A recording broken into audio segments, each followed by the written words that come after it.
Hello बच्चों, नमस्कार, good evening. क्या हाल चाल है, कैसे हैं आप सभी? आशा करता हूं एकदम बढ़िया होंगे, एकदम जबरदस्त होंगे, मस्त होंगे और पढ़ाई सही से कर रहे होंगे। ठीक है? हाँ जी, good evening, good evening, good evening, good evening. क्या हाल चाल है? बढ़िया है एकदम। चलो जी, आप सभी को प्रणाम, सभी को गुड इवनिंग, सभी को सत श्री अकाल, सभी को राम राम, राधे श्याम, वालेकुम अस्सलाम, सब कुछ ठीक है। चलिए बेटा, कोशिका जीवन की इकाई, ये हमारा अध्याय चल रहा था। आगे बढ़ते हैं और पढ़ाई करना स्टार्ट करें। कुछ बात तो नहीं करनी ना सर? अगर एनसीईआरटी कसरत को अच्छे से कर ले तो क्या इससे बाहर कोई क्वेश्चन नहीं आएगा? यार देखो, कौन है ये मेरे भाई? नदीम भाई। नदीम भाई देखो, ऐसे सवाल ना बेटा, ये ऐसे सवाल जो है ये अच्छे लगते थे जब हम 5वीं 6ठी या 7वीं कक्षा में पढ़ते थे और स्कूल में बोलते थे कि मैडम ये जो आप हमें क्वेश्चन करा रही है इससे बाहर तो कुछ नहीं आएगा ना। सर आप जो ये क्वेश्चन हमें करा रहे हो उससे बाहर तो कुछ नहीं आएगा ना। लेकिन अब वो तू 5वीं 6ठी कक्षा में नहीं है, अब तू नीट की प्रिपरेशन कर रहा है। ये बोल कि सर क्या एनसीईआरटी से बाहर तो कुछ नहीं आएगा ना, ऐसे बोल। तो मैं बोलूंगा हाँ बेटा, एनसीईआरटी से बाहर कुछ नहीं आएगा। अब तू ये बोले कि सर एनसीईआरटी कसरत के जो आप क्वेश्चन करा रहे हो यही के यही आएंगे क्या? ऐसा है, पेपर तो मैं बनाऊंगा नहीं। हाँ, इतनी श्योरिटी है कि एनसीईआरटी बेस्ड आपका पेपर आएगा। ठीक है? तो दोस्त, क्वेश्चन लॉजिकल होना चाहिए आपका।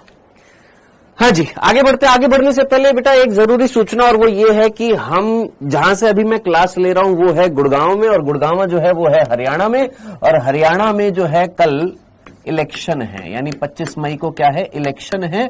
और उस इलेक्शन की वजह से जितने भी दफ्तर हैं, आई होप आप जहां से हैं, यूपी बिहार जहां से भी देख रहे हैं, आपके यहां पर भी राज्य में इलेक्शन होंगे या हो गए होंगे। तो उस दिन आपकी सरकारी छुट्टी थी, है ना, कोई ऑफिस खुला नहीं रह सकता। इस वजह से कल जो है वो आपका ऑफ रहेगा दोस्त। देखो, मैं तो नहीं चाहता हूं ऑफ रहे, लेकिन अब जो है सो है दोस्त, है ना। ठीक, ओके, चलो आगे बढ़ते हैं। हम यहां पर पढ़ रहे थे बेटा प्रोकैरियोटिक कोशिका, और इस प्रोकैरियोटिक कोशिका में हम लोगों ने कुछ कुछ बिंदु पढ़ लिए थे। प्लीज आगे बढ़ने से पहले क्या आप मेरे साथ एनसीईआरटी पढ़ना चाहेंगे? क्या आपने एनसीईआरटी पढ़ी? जल्दी से एनसीईआरटी में प्रोकैरियोटिक कोशिका पेज नंबर 89 पर जो ये दे रखी है, आप चाहे तो इसको मेरे साथ पढ़ सकते हैं, या मैं नहीं पढ़ रहा, एक बार आप अपने आप इसको पढ़ लीजिए, फिर मैं आपसे क्वेश्चन पूछूंगा। हाँ जी, एक बार इसको पढ़ लीजिए प्लीज।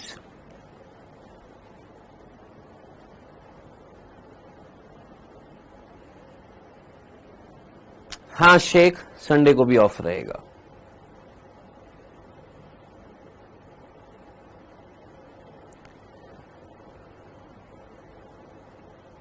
पढ़ लिया सभी ने?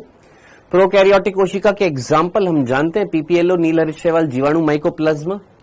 सामान्यतः ये यूकैरियोटिक कोशिका से छोटी होती है और तेजी से विभाजन करती है। आकार माप इनका कैसा होता है? अलग अलग होता है। 4 मूल आकार होते हैं जीवाणुओं के, ये दे रखे हैं। आपको कुछ लगता है यहां पर कुछ मिस्टेक है? इस यहां से यहां तक कहीं कोई मिस्टेक दिख रही है आपको?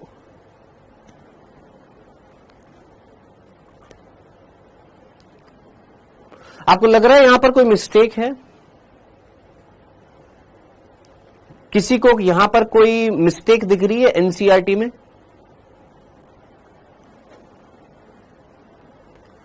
सैटरडे को ऑफ है, संडे को ऑफ है, सीधा हम मंडे को मिलेंगे। अब बीच में बातें मत करिए प्लीज। हाँ जी, कहीं आपको दिख रहा है यहां पर कुछ गलती लग रही है? लग रही है? चलो, किसी ने भी आंसर नहीं दिया है। एक रोशन कुमावत ने दिया, और वो ये सिर्फ इतना सा, कोई मिस्टेक नहीं है। एक्चुअली ये वर्ड जो है ये हिंदी में गलत लिखा हुआ है, बस, और कुछ नहीं है। इंग्लिश में जब हम इसको बोलते हैं तो क्या बोलते हैं? स्पाइरल, है ना।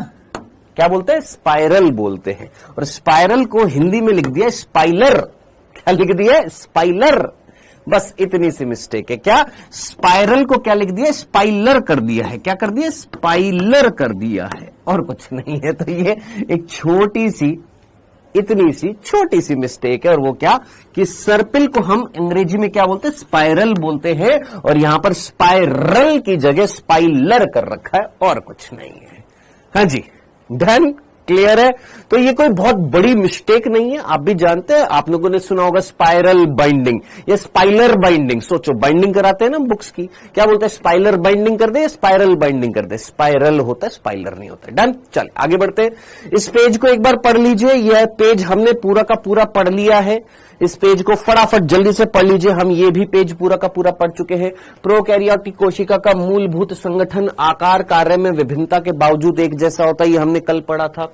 सभी प्रोकैरियोट में कोशिका भित्ति होती है, ये भी हमने पढ़ा था। जो कोशिका झिल्ली से घिरी रहती है, यहां पर एक मिस्टेक है, और वो मिस्टेक क्या है, जो अभी वैसे तो मैं आपको आगे पढ़ाने वाला था, कहां पर बताऊंगा, जब हम यहां से स्टार्ट करेंगे तो वो चीज यहां पर आ जाएगी। क्या सभी प्रोकैरियोटिक में कोशिका भित्ति होती है? ठीक है सर, एक्सेप्ट यहां पर लिखना चाहिए था क्या, अपवाद लिखना चाहिए था, और वो अपवाद आप जानते हैं कौन है, माइकोप्लाज्मा है। ठीक है सर, माइकोप्लाज्मा में कोशिका भित्ति नहीं होती, यहां पर नहीं लिखा हुआ लेकिन आगे लिखा हुआ है।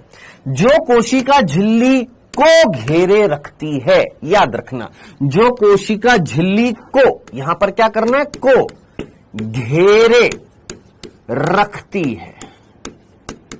प्लीज इसको सही कर लीजिएगा, जो कोशिका झिल्ली को घेरे रखती है, घिरी हुई नहीं होती है। क्या सर समझ नहीं आया क्या? देख इधर देख, समझना इस चीज को, क्या कि अगर ये कोशिका झिल्ली है, कौन है बेटा, ये कोशिका झिल्ली है, तो कोशिका झिल्ली के अंदर कोशिका भित्ति नहीं मिलती है, कोशिका झिल्ली के बाहर मिलती है। कौन? कोशिका भित्ति। तो जरा सोचिए, कोशिका भित्ति जो है, क्या वो कोशिका झिल्ली से घिरी हुई है या कोशिका झिल्ली को घेरे हुई है? तो हम क्या बोलेंगे, कोशिका भित्ति कोशिका झिल्ली को घेरे रखती है, ना कि कोशिका झिल्ली से घिरी होती है। ठीक है जी, ये चीज आपने मिस्टेक है, इसको सही करना है प्लीज। डन, क्लियर है यहां तक की बात? चले, अब ये चीज जो है आपको नई एनसीईआरटी में सही मिलेगी, जो न्यू एनसीईआरटी है उसमें ये चीज आपको सही मिलेगी, पुरानी एनसीईआरटी में मिस्टेक है। अभी एक और मिस्टेक दिखाऊंगा, मैं लेकर आया हूं, क्या लेकर आया हूं, पुरानी और नई एनसीईआरटी दोनों लेकर आया हूं। पुरानी एनसीईआरटी में इस पेज पर जब आप आएंगे तो जीव द्रव्य झिल्ली प्रकृति में अर्धपारगम्य, यह है पुरानी एनसीईआरटी में। नई एनसीईआरटी में लिखा हुआ है वर्णात्मक पारगम्य या वर्णात्मक लिखा हुआ है, तो वो चीज मैं आपको बताता जाऊंगा। ठीक है, तो यहां पर पुरानी एनसीईआरटी जिनके पास है, यहां पर मिस्टेक है, नई एनसीईआरटी में मिस्टेक नहीं है। याद रखना है, कोशिका झिल्ली को घेरे रखती है, ना कि कोशिका झिल्ली से घिरी होती है। क्लियर, समझ में आ गया? जिनके पास नई एनसीईआरटी है बिल्कुल ठीक है, जिनके पास पुरानी एनसीईआरटी है, जो अभी भी पुरानी एनसीईआरटी से पढ़ रहे हैं, जहां मैं बताता जा रहा हूं उसको सही करते जाइएगा। चलिए, क्लियर है? कोशिका में साइटोप्लाज्मिक तरल मैट्रिक्स के रूप में भरा होता है, इसका मीनिंग मैं आपको पहले भी बता चुका हूं। मैट्रिक मीन्स आव्यूह, यानी जो घेरेबद्ध है, किसी के अंदर घिरा हुआ है। इसमें कोई स्पष्ट विभेदित केंद्रक नहीं पाया जाता, ये हम लोगों ने पढ़ लिया था।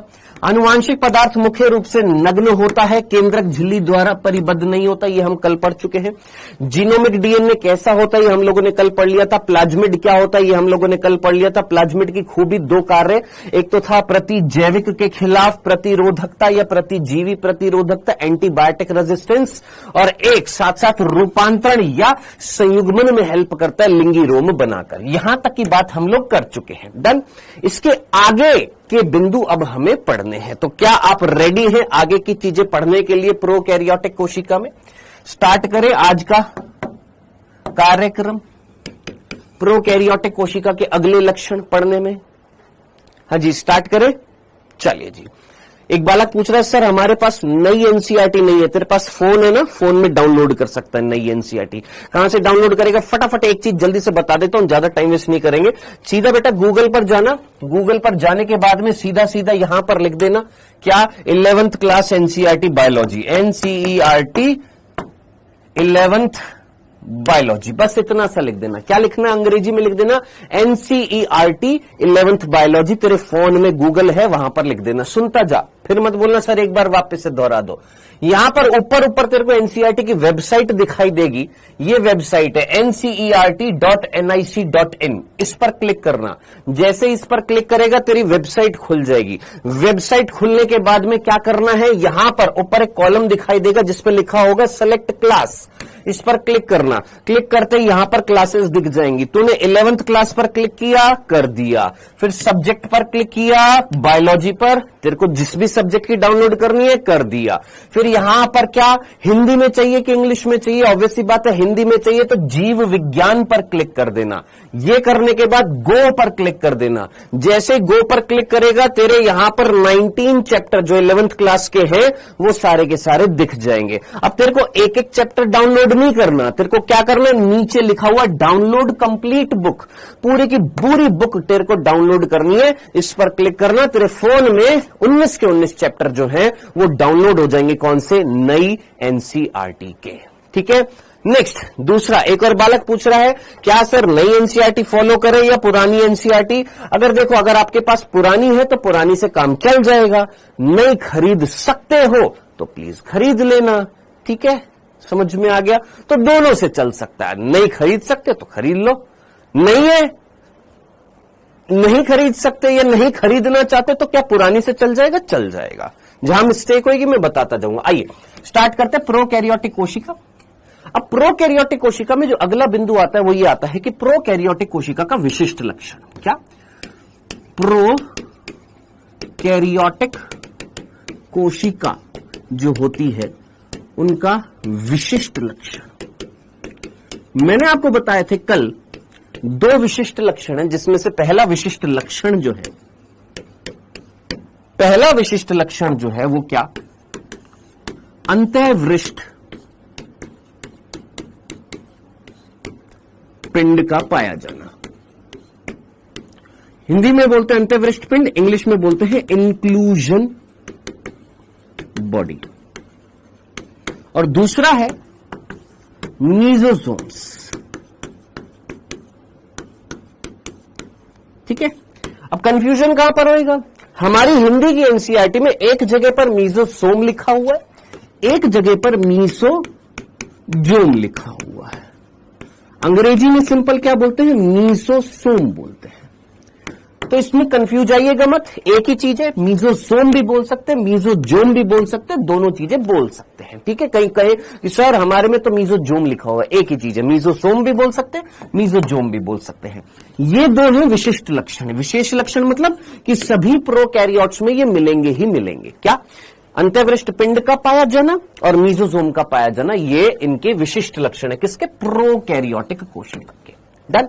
और ये चीज हमारी एनसीईआरटी में लिखी हुई है। ये चीज मैंने तेरे को कल भी दिखा दी थी। कहां पर दिखाई थी? इस पेज पर दिखाई थी। देख यहां पर क्या लिखा हुआ है। यहां पर लिखा हुआ प्रोकैरियोट्स में कुछ विशेष प्रकार के अंतःवृष्ट मिलते हैं। क्या? कि प्रोकैरियोट्स में कुछ विशेष प्रकार के यानी विशिष्ट रूप से क्या पाए जा रहे हैं? अंतःवृष्ट पिंड मिलते हैं। सर यहां तो अंतःवृष्ट लिखा हुआ, पिंड नहीं लिखा हुआ, आगे लिखा हुआ है। इसी एनसीईआरटी में जब तू आगे जाएगा तो यहां पर वर्ड दिखेगा तेरे को, अंतःवृष्ट पिंड दिखाई देगा। ठीक है। तो कुल मिलाकर इस लाइन में यहां पर तेरे को ये चीज क्लियर हो गई। क्या विशिष्ट लक्षण? पहला क्या है? अंतःवृष्ट पिंड का पाया जाना। दूसरा, प्रोकैरियोट्स की विशेषताओं में उनकी कोशिका झिल्ली में एक विशिष्ट विभेदित आकार मिलता है जिसे मीजोसोम कहते हैं। यानी प्रोकैरियोट्स में दो विशिष्ट लक्षण हैं। क्या? एक तो मीजोसोम का पाया जाना और एक अंतःवृष्ट पिंड का पाया जाना। याद रखना ये यूनिक कैरेक्टर है। यूनिक मतलब विशिष्ट, जो किसी और जीव में नहीं मिलेंगे, सिर्फ प्रोकैरियोट्स में मिलेंगे, सभी प्रोकैरियोट्स में मिलेंगे। ठीक है। अब आप पूछेंगे सर ये होते क्या है? सर ये अंतःवृष्ट पिंड क्या होता है? ये क्या होता है? ये क्या होता है? मैंने कहा आइए अब यही तो पढ़ने वाले हैं। सबसे पहले हम क्या पढ़ेंगे सर? अंतःवृष्ट पिंड पढ़ेंगे।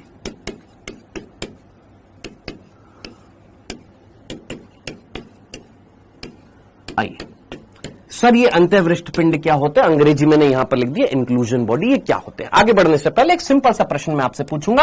आपके घर पर सब्जी आती है, आपके घर पर सब्जियां आती हैं? हां सर आती हैं। लेकर आते हैं मम्मी या पापा, सब्जी खरीद कर आते हैं? हां जी। मान लो आपके घर पर आज सब्जी लेकर आए, पापा या मम्मी सब्जी मंडी से सब्जी लेकर आ गए, ठीक है। मान लो बैंगन भी लेकर आ गए, भिंडी भी लेकर आ गए, तोरई भी लेकर आ गए, घिया भी लेकर आ गए, या जो भी आपके घर में सब्जी आई है, 4-5 सब्जियां लेकर आ गए। क्या सारी की सारी सब्जियां एक दिन में बना डालते हैं क्या? कि ले बेटा बैंगन के साथ भिंडी भी मिक्स कर दे, आलू भी मिक्स कर दे, है सब कुछ एक साथ मिक्स करके बना देते हैं। सर आज मिक्स वेज खाएंगे हम, है एक दिन में एक बन जाती है, चलो 2 बन जाती है, मैक्सिमम 3 बन सकती है, कि एक सुबह की हो गई, एक दोपहर की हो गई, एक रात शाम वाली हो गई है। 5 सब्जी एक साथ तो नहीं बना रहे ना, कुछ रख देते हैं। सोचो वो जो एक्स्ट्रा सब्जी लेकर आ रहे हैं, जो बच गई हैं, क्या हम उसे स्टोर करते हैं? हां सर। तो जो बचा हुआ माल जो होता है, बचा हुआ पदार्थ जो होता है, उस बचे हुए पदार्थ को हम स्टोर करते हैं? हां सर बिल्कुल करते हैं। कहां पर करते हैं? सर फ्रिज में करते हैं। हां सर। तो प्रोकैरियोटिक कोशिका जो होती है, कि सपोज ये एक प्रोकैरियोटिक कोशिका है, अब इस प्रोकैरियोटिक कोशिका के अंदर कोई चीज बच गई है जिसका अभी यूज नहीं आ रहा है, जिसको हम अभी यूज में नहीं ले रहे हैं, लेकिन हो सकता है बाद में ये यूज में आ जाए, हो सकता है बाद में ये यूज में आ जाए, कि कोई पदार्थ है प्रोकैरियोटिक कोशिका के अंदर जो बचा हुआ है, एक बचा हुआ पदार्थ जो अभी यूज में नहीं आ रहा है, बाद में यूज में आ सकता है, उसको हमने एक जगह पर इस तरीके से भर दिया, ये मान लो यहां पर डाल दिया। अब आपका प्रश्न होगा क्या सर क्या बच जाता है? मैंने कहा अभी बताऊंगा, अभी फील कर, बस इतनी सी बात को समझ कि कोई पदार्थ है जो बच गया और हमने यहां पर डाल दिया, ठीक है। तो यह संरचना जो होती है, वो बचा हुआ पदार्थ जो एक निश्चित जगह पर स्टोर होता है, संचित किया जाता है। संचित मीन्स स्टोर किया जा रहा है, ये जिसके ऊपर कोई आवरण नहीं है, याद रखना, जिसके ऊपर कोई आवरण नहीं है,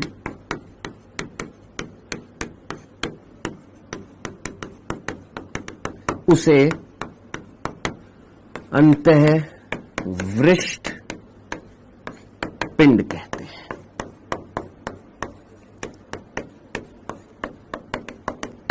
खत्म। कि भैया ये कोशिका थी, इसके अंदर कोई पदार्थ बच गया है, उस बचे हुए पदार्थ को हमने यहां पर एक जगह पर इकट्ठा कर दिया है। अब इस संरचना को हमने क्या बोल दिया है? सर ये जो है इसको हम बोल रहे हैं अंतःवृष्ट पिंड, जिसके ऊपर कोई आवरण नहीं है। याद रखना ये इंपॉर्टेंट है, जिसके ऊपर कोई भी आवरण नहीं है। तेरे से नीट में प्रश्न पूछा जाएगा, अंतःवृष्ट पिंड के ऊपर कोई आवरण मिलता है? तो बोलेगा नहीं, कोई आवरण नहीं मिलता है, ये झिल्लीहीन होते हैं, इसके ऊपर कोई आवरण नहीं होता है। डन, इतनी सी बात समझ में आ गई। अब आपका प्रश्न यही होगा, सर कौन सा पदार्थ यहां पर स्टोर किया जा रहा है? क्या यहां पर स्टोर किया जा रहा है? किसको धरा जा रहा है? किसको रखा जा रहा है? किसको स्टोर किया जा रहा है? मैंने कहा आइए समझते, आगे बढ़ते हैं। ये वाला बिंदु अगर क्लियर हो गया तो आगे बिंदु पर पढ़ते हैं। ये जो अंतःवृष्ट पिंड जो होते हैं, ये जो अंतःवृष्ट पिंड जो होते हैं, ये होते हैं 3 प्रकार के। अब एक चीज जो मैं आपको यहां पर बताने जा रहा हूं, जो आपको लगेगा अरे सर ये तो आउट ऑफ एनसीईआरटी है। नहीं, एनसीईआरटी बेस्ड है, लेकिन एक अलग तरीके से, एक अलग मोड से बताने जा रहा हूं, समझना। देखिए अंतःवृष्ट पिंड जो होते हैं, ये होते हैं 3 प्रकार के। इनके नाम जरा ध्यान से सुनना। पहला है गैस रस धानी। देखो बातें करोगे तो कुछ समझ में नहीं आएगा। दूसरा जो है वो है इनऑर्गेनिक, पहले इंग्लिश में लिख देता हूं, इनऑर्गेनिक बॉडीज, जिसको हम क्या बोलते हैं? अकार्बनिक पिंड। और चौथा है खाद्य पिंड, इसको हम अंग्रेजी में बोलते हैं फूड, वैक्यूल नहीं बोलेंगे, फूड बॉडी बोलेंगे। ये होती है 3 प्रकार की। कौन? हमारी जो अंतःवृष्ट पिंड जो होती हैं बेटा, ये होती है 3 प्रकार की। याद रखना है आपने, ये 3 प्रकार हैं अंत्यवृष्ट पिंड के। अब ये क्या क्या है, आगे बढ़ने से पहले एग्जाम्पल जरा ध्यान से सुन लीजिएगा। ये पहले समझ लेते हैं, फिर उसके बाद में एग्जाम्पल समझेंगे। ठीक है, समझना। यहां तक की बात समझ में आ रही है? Well done Deepika. बचा हुआ पदार्थ जो प्रोकैरियोटिक कोशिका में स्टोर किया जाता है, जो आवरणहीन होता है, अंत्यवृष्ट पिंड कहलाता है। बहुत ही बढ़िया।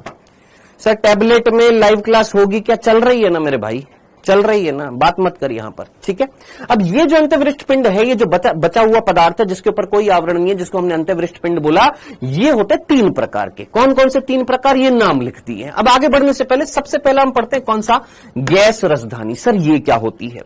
मैंने आपसे बोला कि आप मुझे बताइए प्रोकैरियोटिक कोशिका का एग्जाम्पल आपको याद आ रहा है? आपने बोला 4 थे। मैंने कहा कौन कौन सा? सर बैक्टीरिया था, नील हरित शैवाल था जिसको हम ब्लू ग्रीन एल्गी बोलते हैं, माइकोप्लाज्मा था, पीपीएलओ है ना, 4 याद आ रहे होंगे। ये मान लो ये है ब्लू ग्रीन एल्गी। भविष्य में अगर मैं बीजीए लिखूं तो एक ही बार में दिमाग में फिट कर लेना, BGA means blue green algae, नील हरित शैवाल जिसको हम साइनोबैक्टीरिया भी बोलते हैं। ये जो ब्लू ग्रीन एल्गी जो होती है, ये समुद्र में या पानी की सतह पर मिलती है, समुद्रों में पानी की सतह पर मिलती है और प्रकाश संश्लेषण करती है। क्या करती है?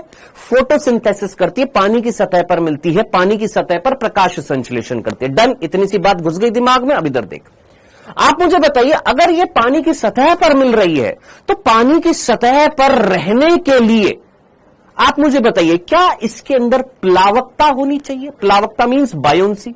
अरे भैया तूने 2 ट्यूब ली, जैसे तेरी साइकिल है, साइकिल के अंदर टायर होता है, टायर के अंदर ट्यूब्स होती है ना, ट्यूब्स देखिए ना, ट्यूब होती है ना, रबड़ की ट्यूब होती है। एक के अंदर तूने भर दी मिट्टी और एक के अंदर तूने भर दी गैस। कौन सी पानी के ऊपर तैरेगी? जिसमें गैस है। क्यों? क्योंकि गैस की डेंसिटी जो होती है वो क्या होती है? सॉलिड से कम होती है। तो बिल्कुल बेसिक सा कंसेप्ट है फिजिक्स का है। तो अब जरा सोचिए, इस कोशिका को पानी के ऊपर तैरना है तो क्या इसके अंदर हवा होनी चाहिए या नहीं होनी चाहिए? यस सर, इसके अंदर वायु होनी चाहिए। तो इस नील हरित शैवाल के अंदर, इस ब्लू ग्रीन एल्गी के अंदर, इसके कोशिका द्रव्य में जगह जगह पर गैस भरी पड़ी है।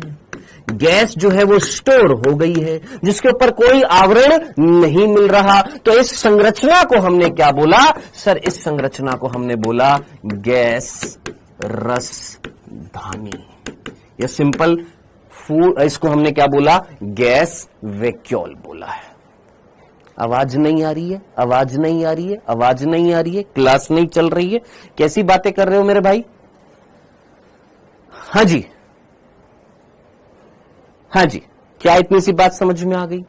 Done done done done, clear है। अब आपका एक प्रश्न होगा, सर ये तो सर प्लांट्स में मिलती है ऐसी चीज। तो बिल्कुल मिलती है, लेकिन प्लांट्स में और यहां पर फर्क क्या है जरा सोच।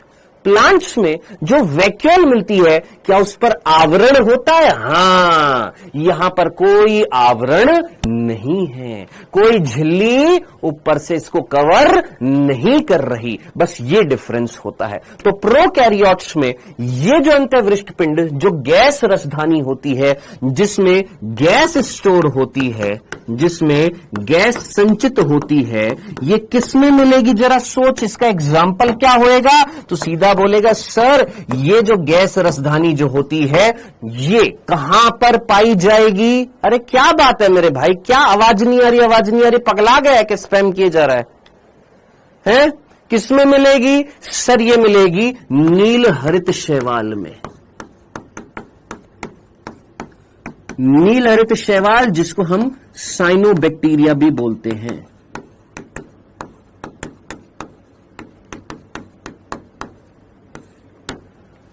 डन, जल्दी से मुझे बताइए, यहां तक की बात क्लियर है? यहां तक चीज समझ में आ गई है आपको? यह है पहला प्रकार अंत्यवृष्ट पिंडिका। सर एक बार और बताओ? नहीं, एक ही बार बताया जाएगा। चलिए आगे बढ़ते हैं। नेक्स्ट दूसरा है अकार्बनिक पिंड। दूसरा कौन है? अकार्बनिक पिंड। अब सर ये अकार्बनिक पिंड क्या होते हैं? पहले तो मुझे बताइए, अकार्बनिक पदार्थ जानते हैं? अकार्बनिक पदार्थ क्या होते हैं? एक होते हैं कार्बनिक पदार्थ। कार्बनिक पदार्थ वो होते हैं जिनके अंदर कार्बन और हाइड्रोजन की श्रृंखला होती है। क्या होती है? कार्बन और हाइड्रोजन की श्रृंखलाएं होती है, उनको हम क्या बोलते हैं? कार्बनिक पदार्थ। और अकार्बनिक क्या होते हैं? जिनमें कार्बन हाइड्रोजन की श्रृंखला या कार्बन हाइड्रोजन नहीं होता। देख, दिमाग में दो चीजें फिक्स कर ले। ऐसे कंपाउंड, ऐसे पदार्थ जिनमें कार्बन हाइड्रोजन होएगी वो कार्बनिक पदार्थ, जिनमें कार्बन हाइड्रोजन नहीं होएगी वो अकार्बनिक पदार्थ है। ठीक है, चलो सर, अब मैं आपसे पूछ रहा हूं, मुझे बता कि मैंने इस बैक्टीरिया के अंदर, किसके अंदर? इस बैक्टीरिया के अंदर, ध्यान से सुनना, इस बैक्टीरिया के अंदर सल्फर को यहां पर एकत्रित कर दिया। सल्फर, मुझे बताना, सल्फर जिसको हम हिंदी में गंधक बोलते हैं, क्या बोलते हैं? गंधक बोलते हैं, गंधक, सल्फर। मैंने यहां पर फॉस्फेट डाल दी। फॉस्फेट, क्या डाल दी? फॉस्फेट। Phosphate means phosphorus. ठीक है, क्या डाल दिया सर? सल्फर या सल्फेट डाल दिए। ये सल्फर डाल दी, ये फॉस्फेट डाल दिया है। अब पहले तो सोचिए, हालांकि ये तो मतलब ऐसा सवाल है जो छठी क्लास के बच्चे या 7वीं क्लास के बच्चे से पूछा जाए। सल्फर कौन है? तूने पीरियोडिक टेबल पढ़ी है ना केमिस्ट्री में? वहां पर सल्फर एक धातु होता है, मतलब एक एलिमेंट है, एक तत्व है, एक तत्व है सल्फर। फॉस्फेट, फॉस्फोरस एक तत्व है। क्या सल्फर एस, फॉस्फेट PO4 3-। हाँ जी, क्या ये आपके कार्बनिक पदार्थ है कि अकार्बनिक पदार्थ है? सर ये तो अकार्बनिक पदार्थ है, ये तो तत्व है। तो जरा सोच, यहां पर इस बैक्टीरिया के अंदर सल्फर स्टोर कर दी, फॉस्फेट स्टोर कर दी, अजी आयरन, लोहा, लोहा यहां पर स्टोर है, Fe। तो जरा सोच, ऐसे अंतःवृष्ट पिंड को मैं क्या बोलूंगा? सर ऐसे अंतःवृष्ट पिंड को हम अकार्बनिक पिंड बोलेंगे, जिसका एग्जाम्पल क्या हो जाएगा? सर फॉस्फेट कणिका, जिसका एग्जाम्पल क्या हो जाएगा? सल्फर कणिका। ठीक है, तो ये क्या हो जाएंगे? फॉस्फेट कणिका, सल्फर कणिका, आयरन कणिका। ये सारे के सारे कौन सी अंतःवृष्ट पिंड है? सर ये अकार्बनिक पिंड है। यानी अकार्बनिक पदार्थ अगर स्टोर हो रहा है प्रोकैरियोटिक कोशिका में, तो ऐसे अंतःवृष्ट पिंड को हम क्या बोलेंगे? अकार्बनिक पिंड बोलेंगे। डन, क्लियर है जनाब? ये किसमें मिलेगा? ये मिलेगा आपके बैक्टीरिया में। किसमें मिलेगा जनाब? नॉर्मल जो बैक्टीरिया होते हैं उनके अंदर मिलेगा। अब बात करते हैं खाद्य पदार्थ की, खाद्य पिंड की। खाद्य पदार्थ, सर कल का होमवर्क नहीं मिला? हां जी, मेरे पास प्रोकैरियोटिक कोशिका से संबंधित जितने भी प्रश्न थे मैं ऑलरेडी दे चुका हूं आपको। ठीक है, बाकी क्वेश्चन मैं क्लास में करा रहा हूं। ठीक है, जब खत्म हो जाएगा तो होमवर्क नहीं मिलेगा। जितने भी क्वेश्चन होंगे एक बार में, 1-2 क्लास में मैंने आपको 3 बार होमवर्क दे दिए, वो प्रोकैरियोटिक कोशिका से संबंधित होमवर्क थे। ठीक है, डन। आइए खाद्य पिंड की बात करते हैं। खाद्य पिंड का मतलब फूड बॉडी का मतलब कि कहीं ना कहीं कौन सा पदार्थ स्टोर हो रहा है? खाद्य पदार्थ।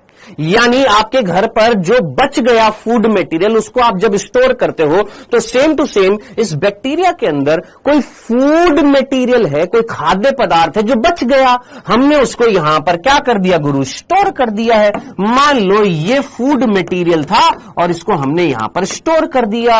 अब सर एग्जाम्पल क्या स्टोर किया, कौन सा फूड मटेरियल स्टोर किया है? तो आइए देखिएगा, ध्यान से सुनिएगा। पर्टिकुलरली नील हरित शैवाल जो होती है, कौन? ब्लू ग्रीन एल्गी जो होती है, ब्लू ग्रीन एल्गी के अंदर जो फूड मटेरियल स्टोर होता है वो कौन सा होता है? याद रखना, भूल मत जाना, साइनो फाइसियन स्टार्च। स्टार्च को हम मंड बोलते हैं। और सामान्य बैक्टीरिया जो होता है, सामान्य बैक्टीरिया जो होता है, नॉर्मल बैक्टीरिया जो होता है, उसके अंदर जो फूड मटेरियल स्टोर होता है वो होता है ग्लाइकोजन। आई नो आप में से कई पूछेंगे सर ये ग्लाइकोजन क्या होता है, ये साइनोफाइशियन स्टार्च क्या होता है। अभी सिर्फ इतना सा बता रहा हूं। आप में से कितने बच्चों ने ग्लूकोज नाम सुना है? आप बोलेंगे यस सर बिल्कुल सुना हुआ है, C6H12O6 सुना हुआ ना। मैंने बोला ये ग्लूकोज का अणु है एक। ऐसे हजारों ग्लूकोज के अणु, ऐसे हजारों ग्लूकोज के अणु आपस में जुड़े हुए हैं। और कैसे हैं सर? सीधी रेखा में है और कुछ शाखित हैं। यह है स्टार्च। इसको हम क्या बोलते हैं? स्टार्च बोलते हैं। तब आप मुझे बताइए क्या स्टार्च के अंदर ग्लूकोज की एक सीधी श्रृंखला है? हां सर। और एक शाखित श्रृंखला है? हां सर। तो स्टार्च किससे बना होता है? ग्लूकोज की सीधी श्रृंखला प्लस साथ साथ शाखित श्रृंखला। डन। नेक्स्ट, अब मैंने बोला यहां पर कोई सीधी श्रृंखला नहीं है, ग्लूकोज जो है वो हाईली शाखित है। बहुत हाईली कैसा है? ब्रांच्ड है, बहुत ही ज्यादा क्या है? शाखित है। शाखित शाखित शाखित शाखित। क्या मिल रहा है यहां पर? ग्लूकोज मिल रहा है। तो ये है हमारा कौन? ग्लाइकोजन। तो ग्लाइकोजन और स्टार्च में क्या फर्क है मेरे भाई? ये है हमारा ग्लाइकोजन। तो ग्लाइकोजन और स्टार्च में ये सारी की सारी चीजें बेसिक्स हैं, इन बेसिक्स को मत भूलिएगा। ग्लाइकोजन और स्टार्च में क्या डिफरेंस था? सर ग्लाइकोजन भी ग्लूकोज से बना हुआ है, स्टार्च भी ग्लूकोज से बना हुआ है, बस फर्क इतना सा इनकी स्ट्रक्चर में कि ग्लाइकोजन हाईली ब्रांच्ड है, बहुत ही ज्यादा शाखित है। कई सारे ग्लूकोज क्या है? शाखित रूप से एक दूसरे से जुड़े हुए हैं। जबकि स्टार्च जो होता है उसमें ग्लूकोज की एक सीधी श्रृंखला है, स्ट्रेट लाइन है, और कुछ ग्लूकोज शाखित है। डन। तो याद रखना बैक्टीरिया के अंदर जो फूड मटेरियल स्टोर होता है, जो खाद्य पदार्थ स्टोर होता है, वो किस रूप में होता है? ग्लाइकोजन के रूप में। जबकि नील हरित शैवाल में किस रूप में होता है? साइनोफाइशियन मंड के रूप में, साइनोफाइशियन स्टार्च के रूप में स्टोर होता है। अब ये बातें सुनने के बाद में अब इधर देखना, ये जितनी भी बातें मैंने तेरे को बताई हैं, ये सारी बातें सुनने के बाद में, समझने के बाद में, अब एक काम कर, इस पूरे अंतःवृष्ट पिंड को यहां से लेकर यहां तक पूरा का पूरा पढ़। सर सेल्यूलोज किससे बना होता है? ग्लूकोज की सीधी श्रृंखला, कोई शाखित श्रृंखला नहीं होती है दोस्त। यहां से लेकर यहां तक तेरी एनसीईआरटी में अंतःवृष्ट पिंड लिखा हुआ है, इसको एक बार पढ़ आराम से।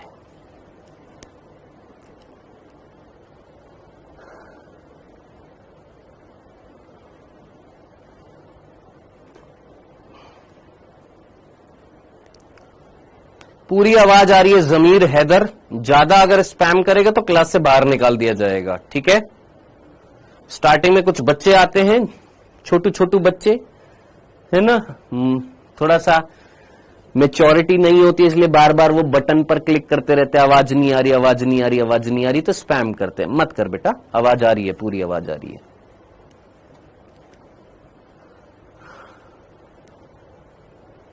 अकॉर्डिंग टू एनसीईआरटी प्रोकैरियोटिक कोशिका के 2 विशिष्ट लक्षण हैं। सर फास्ट पढ़ाइए, आप है ना बाद में पढ़ लीजिएगा, रिकॉर्डेड क्लास देख लीजिएगा। आप हमें ना सिखाइए कैसे पढ़ाना, चुपचाप बैठ के पढ़ ले। नहीं पढ़ना तो क्लास से बाहर निकाल दूंगा। यहां पर पढ़ने आया है, यहां पर मजाक करने नहीं आया है। मैं स्टार्टिंग में बोल दिया था कि मत करना, फास्ट करा दो और ऐसे करा दो और वैसे करा दो और इस तरीके से करा दो, उस तरीके से करा दो। मैं 1000 बार क्लास में बोल चुका हूं, कई बार ये चीज समझा चुका हूं कि पढ़ना आपने, पढ़ाना मेरा काम है, पढ़ना आपका काम है, ठीक है? गाइडेंस देना मेरा काम है, आपका काम नहीं है। हाँ जी सर, लास्ट चीज समझ में नहीं आई। गैस रसधानी नील हरित शैवाल मैंने आपको बता दिया था, उसके अलावा बैंगनी और हरे प्रकाश संश्लेषी जीवाणुओं में मिलती है। अब इधर देखिएगा, आपने बोला सर यहां तक तो सारी चीजें समझ में आ गई है, ये सारी चीजें क्लियर हो गई होगी। देख तूने, मैंने जो चीजें बताई, क्या है मैं एनसीईआरटी से बाहर गया? मैंने तेरे को क्या बताया था? अंतःवृष्ट पिंड क्या होता है? प्रोकैरियोटिक कोशिका में जो बचा हुआ पदार्थ होता है, जो कोशिका द्रव्य में पड़ा रहता है, जिसके ऊपर कोई भी झिल्ली नहीं होती, उसको हम अंतःवृष्ट पिंड बोलते हैं। इसके एग्जाम्पल क्या दे रखे हैं? फॉस्फेट कणिका। अब ये फॉस्फेट कणिका कहां पर है, यहां पर मैंने तेरे को बताया अभी। अंतःवृष्ट पिंड के 3 प्रकार है, जिसमें अकार्बनिक पिंड वो होते हैं जो अकार्बनिक पदार्थों के रूप में स्टोर होता है, जैसे फॉस्फेट कणिका, जैसे सल्फर कणिका। तो फॉस्फेट कणिका यहां पर वर्ड आया, हां सर आया। उसके अलावा साइनोफाइशियन कणिका लिखा हुआ है। सर साइनोफाइशियन क्या था? साइनोफाइशियन जो होता है वो क्या होता है? स्टार्च होता है। वो क्या होता है? मंड होता है, जो किसमें पाया जाता है? ब्लू ग्रीन एल्गी में। ये चीज नहीं लिखी हुई थी तो बताना पड़ेगा ना दोस्त, क्या होता है? ये खाद्य पदार्थ होता है, खाद्य पदार्थ, खाद्य पिंड के रूप में पाया जाता है। तो दूसरा एग्जाम्पल क्या हो गया? साइनोफाइशियन कणिका। एक क्या हो गया? फॉस्फेट कणिका। और एक क्या दे रखा है? ग्लाइकोजन कणिका। ग्लाइकोजन कणिका किसमें पाई जाएंगी? सर बैक्टीरिया में। ये चीज यहां पर लिख दी। ग्लाइकोजन कणिका किसमें पाई जाएंगी? सर बैक्टीरिया में। साइनोफाइशियन कणिका किसमें पाई जाएगी? नील हरित शैवाल में। फॉस्फेट और सल्फर कणिका नॉर्मली बैक्टीरिया में पाई जाएंगी। अब ये चीज कहां पर लिखी हुई है? ये चीज लिखी हुई थी यहां पर। अगला क्या क्या कि गैस रसधानी, गैस के रूप में भी अंतःवृष्ट पिंड पाया जाता है, जो किसमें पाया जाता है? नील हरित शैवाल, जिसको हम साइनोबैक्टीरिया या ब्लू ग्रीन एल्गी बोलते हैं। उसके अलावा सर ये क्या? ये बैंगनी हरे प्रकाश संश्लेषी जीवाणु, ये क्या लिखा हुआ है? देखो इतनी सी बात याद रखना कि जितने भी प्रोकैरियोट्स होते हैं उनमें से नील हरित शैवाल वो होते हैं जिन्होंने प्रकाश संश्लेषण सबसे पहले किया था, ठीक है। लेकिन उनसे पहले भी प्रकाश संश्लेषण करने वाले बैक्टीरिया आ गए थे, जैसे सल्फर बैक्टीरिया थे, हरे बैक्टीरिया थे, बैंगनी बैक्टीरिया थे, लेकिन वो वाटर को यूज में नहीं लेते थे। सर हमारे ऊपर से जा रहा है। अभी सिर्फ इतना सा याद रखना, ब्लू ग्रीन एल्गी के अलावा कुछ ऐसे बैक्टीरिया भी होते हैं जो प्रकाश संश्लेषण करते हैं, जैसे बैंगनी बैक्टीरिया और हरे बैक्टीरिया। अब कुल मिलाकर खुद कॉमन सेंस लगा कि एक साइनोबैक्टीरिया यानी नील हरित शैवाल, एक बैंगनी बैक्टीरिया यानी पर्पल बैक्टीरिया, एक हरे बैक्टीरिया यानी ग्रीन बैक्टीरिया, ये वो बैक्टीरिया है जो पानी की सतह पर मिल रहे हैं। क्यों सर? अरे भैया प्रकाश को अवशोषित करना है, प्रकाश संश्लेषण करना है, प्रकाश लेना है तो पानी की सतह पर मिलेंगे, और पानी की सतह पर मिलेंगे तो उनको क्या मिलेगी? उनको क्या देनी चाहिए? सर बायोन्सी देनी चाहिए। उनके अंदर कुछ गैसीय पदार्थ भरा होना चाहिए, गैस होनी चाहिए, जिसकी वजह से वो पानी के ऊपर तैरते रहे। खत्म। ये था हमारा क्या? अंतःवृष्ट पिंड। इससे बाहर कुछ नहीं आएगा। ठीक है, डन, क्लियर है। चले आगे। अब एक बालिका ने बहुत अच्छा सवाल पूछा, सर बैक्टीरिया में तो क्लोरोप्लास्ट मिलता ही नहीं है, फिर वो फोटोसिंथेसिस कैसे करेंगे? मैंने कहा रुक जा गुड़िया, अभी आएगा, पेशेंस रख। सारी चीजें एक बार प्रोकैरियोटिक कोशिका पूरा हो जाने दो, फिर कहना सर ये क्वेश्चन है हमारा। ठीक है, चल। तो हमारा अंतःवृष्ट पिंड समाप्त हो चुका है। हमारा ये वाला टॉपिक जो था, यहां पर ये वाली जो लाइन जो थी, ये पूरी की पूरी हमने कवर कर ली है। अब आगे बढ़ते हैं। दूसरी चीज क्या थी? हमने बोला था कि प्रोकैरियोट्स के 2 विशिष्ट लक्षण हैं अकॉर्डिंग टू अवर एनसीईआरटी, हमारी एनसीईआरटी में जो लिखे हुए हैं। एक है अंतःवृष्ट पिंड और दूसरा है मीजोसोम। अंतःवृष्ट पिंड हमने पूरा पढ़ लिया, अब बारी है मीजोसोम। अभी मीजोसोम नहीं पढ़ेंगे। क्यों सर? कुछ रीजन है, कोई चीज है जिसकी वजह से अभी नहीं पढ़ेंगे। कब पढ़ेंगे? आज ही पढ़ेंगे, लेकिन थोड़ी देर में पढ़ेंगे। आइए, मीजोसोम अभी पढ़ेंगे, लेकिन उससे पहले अब हम जो पढ़ने वाले हैं वो पढ़ने वाले हैं क्या? वो है ये वाला टॉपिक अकॉर्डिंग टू एनसीईआरटी, और वो हम पढ़ने वाले हैं क्या? कोशिका आवरण और इसके रूपांतरण। ये सारी चीज हमने पढ़ ली है। अब इसके बाद जो अगली चीज जो हमें, मीजोसोम लास्ट में आएगा, बाद में आएगा। अब हमें जो पढ़ना है वो पढ़ना है प्रोकैरियोटिक कोशिका की संरचना। आइए स्टार्ट करते हैं। प्रोकैरियोटिक कोशिका की संरचना, स्ट्रक्चर देखने वाले हैं प्रोकैरियोटिक कोशिका की, कि आखिर प्रोकैरियोटिक कोशिका में क्या क्या चीजें मिलती हैं। ठीक है, तो प्रोकैरियोटिक कोशिका की हम स्ट्रक्चर देखने वाले हैं। चल आइए स्टार्ट करते हैं। देखिए, प्रोकैरियोटिक कोशिका की जब हम स्ट्रक्चर देखते हैं तो सबसे पहले हमें क्या पढ़ना पड़ेगा? कोशिका आवरण। सबसे पहले हमें क्या पढ़ना पड़ेगा? सर कोशिका आवरण पढ़ना पड़ेगा, सेल एनवलप पढ़ना पड़ेगा। ठीक है, याद करिए दूसरे लेक्चर में, इसी चैप्टर के दूसरे लेक्चर में मैंने आपको बताया था कि जो कोशिका जो होती है उसका जो आवरण जो होता है प्रोकैरियोट्स के अंदर, वो कितनी मेम्ब्रेन से बना होता है। कोई भी बालक अगर बताना चाहे तो बिंदास बता सकता है। प्रोकैरियोटिक कोशिका जो होती है, अगर मैं प्रोकैरियोटिक कोशिका की स्ट्रक्चर देखूं तो प्रोकैरियोटिक कोशिका में सबसे बाहर एक स्तर पाई जाती है, फिर उसके नीचे एक और स्तर पाई जाती है, फिर उसके नीचे एक और स्तर पाई जा रही है। ये 3 स्तरें मिलकर क्या कहलाती है? कोशिका आवरण कहलाती है। क्या बोला हमने? ये जो 3 स्तरें हैं, ये 3 स्तरें मिलकर क्या कहला रही है? कोशिका आवरण।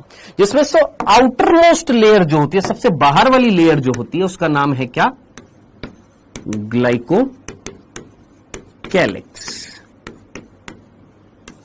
अंग्रेजी में भी ग्लाइकोकैलिक्स। नीचे, उसके नीचे कोशिका भित्ति, जिसको हम क्या बोलते हैं? Cell wall. उसके नीचे कोशिका झिल्ली।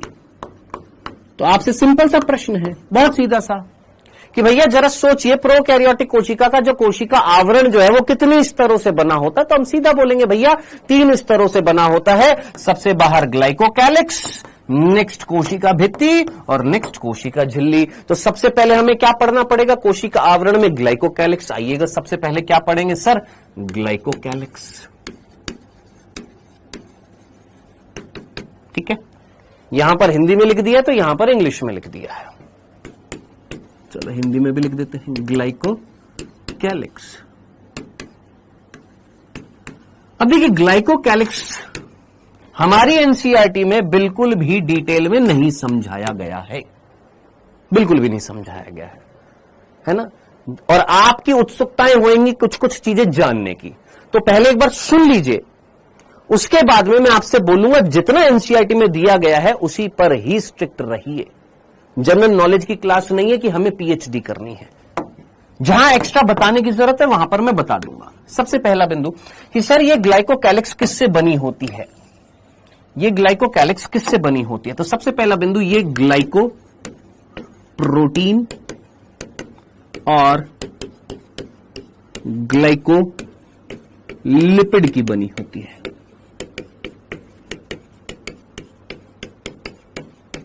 थोड़ा बहुत उसमें शर्करा कार्बोहाइड्रेट्स भी होते हैं, लेकिन मेनली कौन? ग्लाइकोप्रोटीन और ग्लाइकोलिपिड की बनी होती है। ठीक है। दूसरा बिंदु, सर इस स्तर का कार्य क्या होता है? मैक्सिमम बच्चों का यही सवाल होता है कि सर इस स्तर का कार्य क्या होता है। हमारी एनसीईआरटी में बिल्कुल नहीं दिया गया है। अब अगर मैं आपको कार्य बताऊंगा आप कंफ्यूज्ड हो जाएंगे, इसलिए सिंपल सी ये चीज बता देता हूं कि यह स्तर, बस इतना सा बताऊंगा, यह स्तर चिपकने या किसी ठोस पदार्थ से चिपकने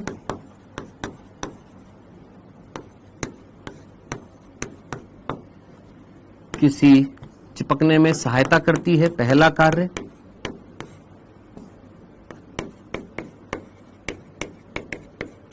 पहला कार्य क्या कि ये स्तर जो होती है किसी ठोस पदार्थ से चिपकने में सहायता करती है। अब जैसे मैं ये लिख दूंगा, अब आप में से कुछ ड्रॉपर होंगे जो बोलेंगे सर ये तो झालर का कार्य होता है, इसीलिए मैं नहीं चाहता था कि ये कार्य मैं आपको बताऊं, लेकिन फिर भी आपका होता है ना कि सर प्लीज इसका कार्य बता दो। तो ये स्तर जो होती है ये सबसे बाहरी स्तर है। अब जब ये सबसे बाहरी स्तर है, कोई ठोस पदार्थ होएगा तो उससे जुड़ने में ये क्या करती है? हेल्प कर देती है। कौन? ये ग्लाइकोकैलिक्स। चिपचिपी अगर होती है तो। दूसरा ध्यान से सुनना, आपके अंदर अगर कोई रोगाणु जाता है तो आपका प्रतिरक्षा तंत्र उसको मारने की कोशिश करता है। हाँ, सोचो आपके अंदर अगर बैक्टीरिया जाएगा तो उस बैक्टीरिया को हमारा इम्यून सिस्टम, हमारा प्रतिरक्षा तंत्र मारने की कोशिश करता है, उसको खत्म करने की कोशिश करता है रोगाणु को। हाँ, तो जरा सोचिए ये कौन है? ये किस में मिल रही है ग्लाइकोकैलिक्स? सर ये तो बैक्टीरिया में मिल रही है। किस में मिल रही है? प्रोकैरियोट्स में बैक्टीरिया में मिल रही है। तो ये क्या करती है? ये उस जीवाणु को, ये उस प्रोकैरियोटिक कोशिका को उस पोषक कोशिका के प्रतिरक्षा तंत्र से बचाने की कोशिश करती है। पहले लिख देता हूं, वापस से समझा रहा हूं क्या। ये पोषक यानी होस्ट के प्रतिरक्षा तंत्र से बचाने की कोशिश करती है।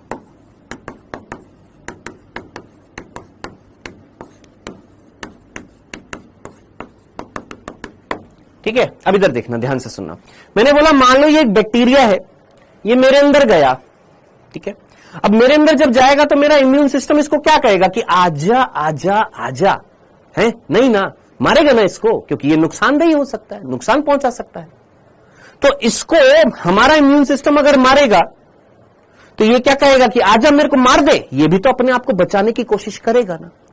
तो आखिर इसमें कौन सी स्तर है जो इस जीवाणु को प्रोटेक्ट करेगी मेरे इम्यून सिस्टम से? तो ये वो स्तर है, कौन? ग्लाइकोकैलिक्स, जो क्या करती है? पोषक। पोषक मतलब जिसके अंदर ये कोशिका जा रही है। ये कौन है? सोचो, ये है बैक्टीरिया, ये मेरे अंदर गया, तो ये कौन है? मेरा मेहमान। ये मेरे अंदर जा रहा है, ये कौन है? मेरा मेहमान है। तो मैं कौन हूं? मेजबान हूं। तो मेजबान को क्या कहा जाता है? होस्ट कहा जाता है, पोषक कहा जाता है। और जो अंदर जा रहा है उसको हम क्या बोलेंगे? गेस्ट बोलेंगे। तो आओ गेस्ट, हमारे अंदर जाओ। गेस्ट हमारे अंदर गया, गेस्ट जो था वो होस्ट के अंदर गया। होस्ट ने बोला अरे तू तो बड़ा बेकार है, मैं तेरे को मार डालूंगा। इसने बोला ऐसे कैसे मार डालेगा, मेरे पास ग्लाइकोकैलिक्स है। तो ग्लाइकोकैलिक्स क्या कर रही थी? सर पोषक जो था उसके प्रतिरक्षा तंत्र से बचाने की कोशिश कर रही थी। डन, क्लियर है? अब ये दोनों चीजें हमारी एनसीईआरटी में नहीं दे रखी हैं, तो अगर आप याद रखना चाहते हैं याद रख सकते हैं, नहीं याद होता गोली मार दीजिए इस चीज को कि हमारी एनसीईआरटी में नहीं है, हम याद नहीं रख पाएंगे। कोई बात नहीं, कोई दिक्कत नहीं है। तो सर याद क्या रखना है ये तो बताइए।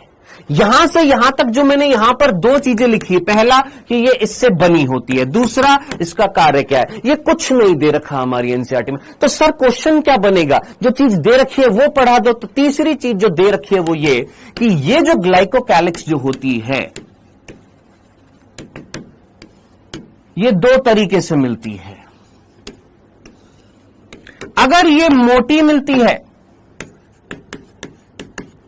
और कठोर होती है, जैसे ये ग्लाइकोकैलिक्स है। अब अगर ये मोटी होगी, कैसी होगी? ये मोटी मोटी मोटी मोटी मोटी मोटी होगी, है मोटी होगी इस तरीके से। और ऑब्वियस सी बात है, मोटी होगी तो कठोर होगी। अगर ग्लाइकोकैलिक्स मोटी मिलती है, कठोर होती है, तब इस ग्लाइकोकैलिक्स को नाम दिया जाता है, इसे पुकारा जाता है क्या? इसको नाम दिया जाता है संपुटिका कैप्सूल। और अगर ये पतली होती है, पतली ढीली आच्छद, आपको हिंदी में एक वर्ड मिलेगा आच्छद, जिसको हम शीथ बोलते हैं, मतलब आवरण। मैं तेरे को एनसीईआरटी के एक एक वर्ड टू वर्ड बताऊंगा। मुझे पता है जब तू एनसीईआरटी पढ़ेगा तो कौन सा वर्ड तेरे को समझ में नहीं आएगा। तो ये एक पतली ढीली आच्छद के रूप में, आच्छद मीन्स अंग्रेजी में शीथ लिखा हुआ है, मतलब क्या? आवरण। यानी एक पतले ढीले आवरण के रूप में जब मिलती है तब हम इसको क्या नाम देते हैं? तब बालक हम इसको नाम देते हैं क्या? अवपंक स्तर बोल दीजिए, या अवपंक लेयर, स्लाइम लेयर बोल देते हैं। हिंदी में क्या बोलते हैं? Slime layer. अवपंक परत भी लिखा होता है कई जगह, अवपंक परत लिखा होता है, अवपंक स्तर लिखा होता है। ठीक है जी, डन, क्लियर है? ये दे रखा है हमारी एनसीईआरटी में। और क्वेश्चन अगर बनेगा तेरे नीट में तो सिर्फ यहीं से बनेगा, तेरे से सीधा पूछ लिया जाएगा ग्लाइकोकैलिक्स अगर मोटी कठोर होगी तो क्या बोला जाएगा? सर संपुटिका कैप्सूल बोला जाएगा। और अगर पतली होगी, चिपचिपी होएगी, याद रखना, पतली होएगी, चिपचिपी होएगी, तब हम उसको क्या बोलेंगे? अवपंक परत या स्लाइम लेयर। डन, क्लियर है?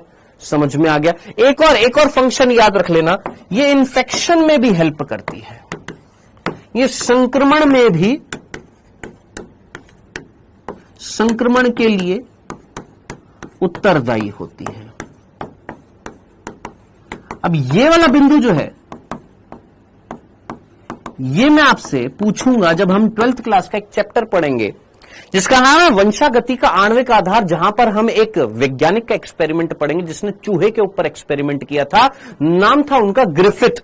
ड्रॉपर्स को एकदम से याद आएगा, हाँ ग्रिफिथ, उसके अंदर कुछ बैक्टीरिया डाला गया था जिसके 2 प्रभेद थे, एक एस प्रभेद एक आर प्रभेद, है ना। तो वहां पर मैं याद दिलाऊंगा क्या कि ये जो ग्लाइकोकैलिक्स जो होती है ये रिस्पॉन्सिबल होती है इन्फेक्शन के लिए, संक्रमण के लिए भी रिस्पॉन्सिबल होती है। तो याद रख लेना अभी के लिए। डन। तो ये 3 फंक्शन, जिसमें से ये याद रख लेना, बाद में आएगा, कब आएगा, 12वीं कक्षा का जब चैप्टर पढ़ेंगे। बाकी ग्लाइकोप्रोटीन ग्लाइकोलिपिड की बनी होती है। ये जो यहां पर चीज बताइए ये हमारी एनसीईआरटी में नहीं है, जो एनसीईआरटी में है वो ये दे रखा है। तो ये वाला बिल्कुल याद रखना है, और अगर ये याद रख सकता है तो अच्छी बात है, नहीं याद रख सकता तो ये नहीं बोलूंगा बुरी बात है। ट्राई करना, सिंपल सी चीज है, आराम से याद हो जाएगी। ठीक है, ये था सबसे पहला कोशिका आवरण जिसका नाम था ग्लाइकोकैलिक्स। नेक्स्ट आते हैं, किस पर आते हैं, कोशिका भित्ति पर आते हैं।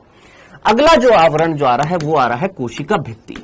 अब हमारी एनसीईआरटी में कोशिका भित्ति के बारे में बिल्कुल भी डिटेल में नहीं बताया हुआ है।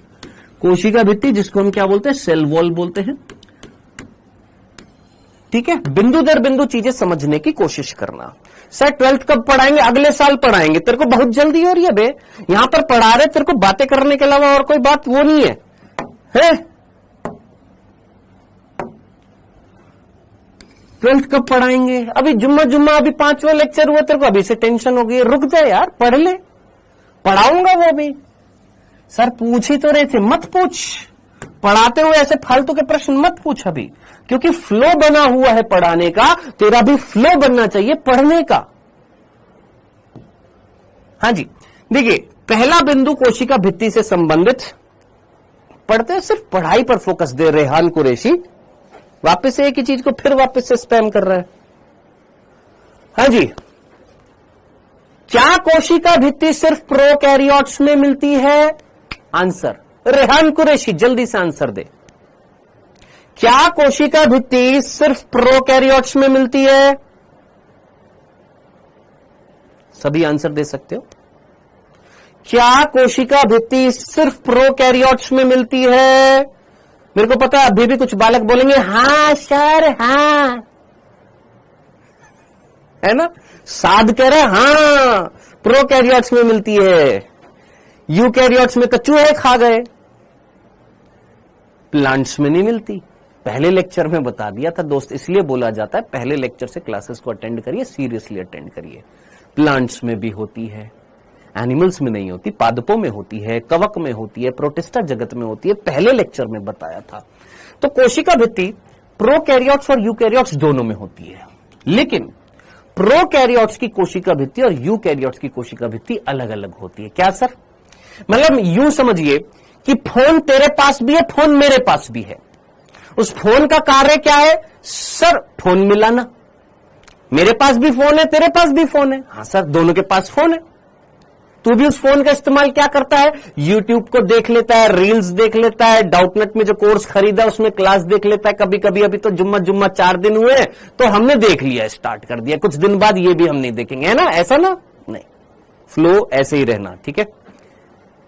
तो उस फोन के कई सारे इस्तेमाल होते हैं, आप भी करते हैं, मैं भी करता हूं। लेकिन तेरे पास जो फोन है और मेरे पास जो फोन है, हो सकता है वो अलग अलग हो सकता है तेरे पास शियोमी का फोन हो सकता है तेरे पास आईफोन हो सकता है तेरे पास सैमसंग का हो, है ना। मेरे पास अभी तो सैमसंग का है। तो कहने वाली बात थी क्या कि कोशिका भित्ति जो है वो प्रोकैरियोट्स में भी मिलती है, यूकैरियोट्स में भी मिलती है, दोनों में मिलती है। लेकिन प्रोकैरियोट्स की कोशिका भित्ति और यूकैरियोट्स की कोशिका भित्ति डिफरेंट होती है, अलग होती है। ये प्रोकैरियोट्स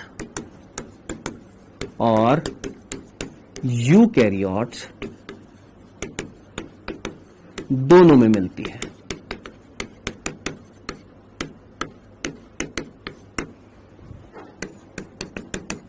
यूकैरियोट्स में अपवाद याद रखना, किसमें नहीं मिलती? जंतु में अनुपस्थित होती है, ठीक है। तो प्रोकैरियोट्स में मिलती है और यूकैरियोट्स में किसको छोड़कर, प्राणियों को छोड़कर, एनिमल्स को छोड़कर सभी में मिलती है। कौन? कोशिका भित्ति। ठीक है सर। किंतु, लेकिन, किंतु परंतु याद रखना है क्या, संगठन के आधार पर दोनों में अलग होती है। किंतु संगठन के आधार पर, संगठन के आधार पर अलग होती है। संगठन के आधार पर अलग होती है मींस सर ये समझ में नहीं आया, मैं बताता हूं, देख ध्यान से सुनना। सबसे पहले मैं बात करता हूं प्रोकैरियोट्स की। प्रोकैरियोट्स में जो कोशिका भित्ति होती है वो बनी होती है पेप्टिडोग्लाइकेन से बनी होती है। याद रखना, किससे? पेप्टिडोग्लाइकेन। अभी मत पूछना क्या होता है पेप्टिडोग्लाइकेन, अभी बता रहा हूं। पेप्टिडोग्लाइकेन से बनी होती है। नेक्स्ट, अब आप बोलेंगे और किस में मिलती है? प्रोकैरियोट्स मतलब बैक्टीरिया में। नेक्स्ट, पादपों में भी तो पाई जाती है। हां सर, पादपों में किससे बनी होती है? सर सेल्यूलोज से बनी होती है। सेल्यूलोज से बनी होती है। किससे बनी होती है सर? सेल्यूलोज से बनी होती है। ठीक है सर। कवक, कवक में किससे बनी होती है? कवक में बनी होती है काइटिन से। सर ये काइटिन क्या होता है? हम तो इसको अंग्रेजी में चिटिन बोलेंगे, CHITIN, काइटिन से बनी होती है।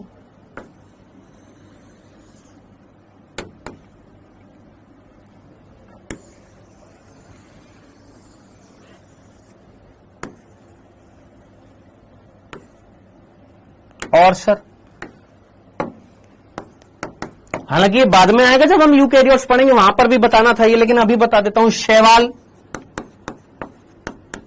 शैवाल आपने नाम सुना होगा, एल्गी बोला जाता है। शैवालों में क्या पाया जाता है? Galactans, mannans, calcium carbonate. Galactans, mannans, calcium carbonate से बनी होती है। तो अब आप जरा सोचिए, इतनी आपको लाइन समझ में है कि सेल वॉल जो है वो प्रोकैरियोट्स में भी है, प्लांट्स में भी है, कवक में भी है, शैवाल में भी है। लेकिन क्या सब में सेम है? नहीं सर, अलग अलग मटेरियल से बनी हुई है, अलग अलग मटेरियल से बनी हुई है। समझ में आ गया कि घर पर तेरे भी रसोई है, घर पर मेरे भी रसोई है। घर पर तेरे भी फ्रिज है, मेरे भी फ्रिज है, लेकिन मेरा फ्रिज छोटा है, तेरा फ्रिज बड़ा है ना।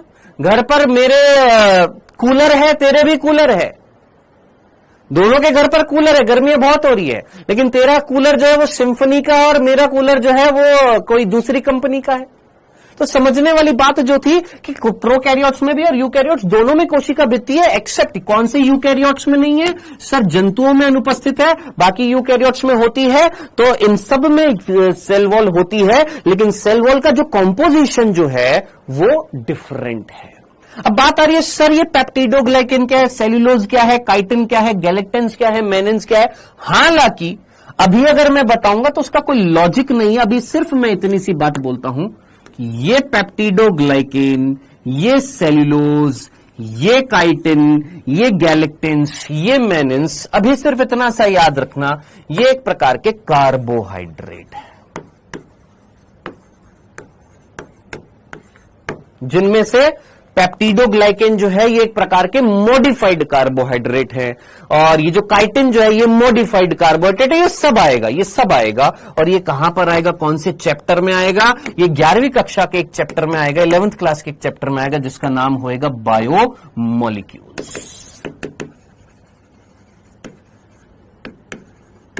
ठीक है, जैव अणु चैप्टर जो है, उस जैव अणु चैप्टर में मैं आपको वहां पर बताऊंगा, क्योंकि जब कार्बोहाइड्रेट पढ़ेंगे तो ये एग्जांपल आएंगे और वहां पर आपको बताना पड़ेगा।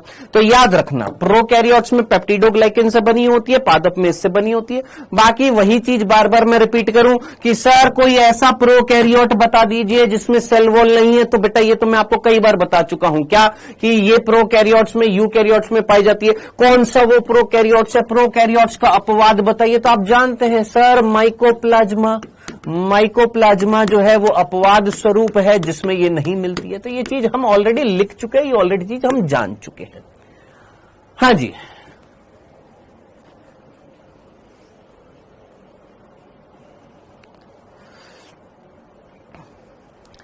हाँ जी, किंतु संगठन ना बोलकर मैं अव्यय बोल देता हूं, ज्यादा बेटर होगा। क्योंकि कुछ बच्चे बोलेंगे सर मैंने आपसे पूछा था, जैसे अभी अमन MCH ने पूछ लिया, संगठन ना बोलकर हम यहां पर बोलेंगे अव्यय। अव्यय मीन्स जिन चीजों से वो बनी होती है। ठीक है, अब ठीक है अमन, अब क्लियर है। अव्यय मतलब कॉम्पोजिट्स। कॉम्पोजिट्स मीन्स जैसे ये दीवार है, इसकी कॉम्पोजिशन किसने बनाई? ब्रिक्स ने बनाई, यानी ईंटों ने बनाई है। तो सेल वॉल जो है इन सब में है, लेकिन वो सेल वॉल का जो कॉम्पोजिशन जो है, सेल वॉल किस चीज से बनी हुई है, कौन से केमिकल से बनी हुई है, वो डिफरेंट है। डन? अब क्लियर है? चलें आगे बढ़ते हैं। क्लियर है? अब इधर देखिएगा, ये जो कोशिका भित्ति जो होती है प्रोकैरियोट्स में, इससे बनी होती है, ये मैंने आपको बता दिया। अगला बिंदु जरा ध्यान से सुनना, कितने हो गए? पहला बिंदु ही हुआ है, दूसरा बिंदु सेल वॉल का। इसका कार्य क्या होता है?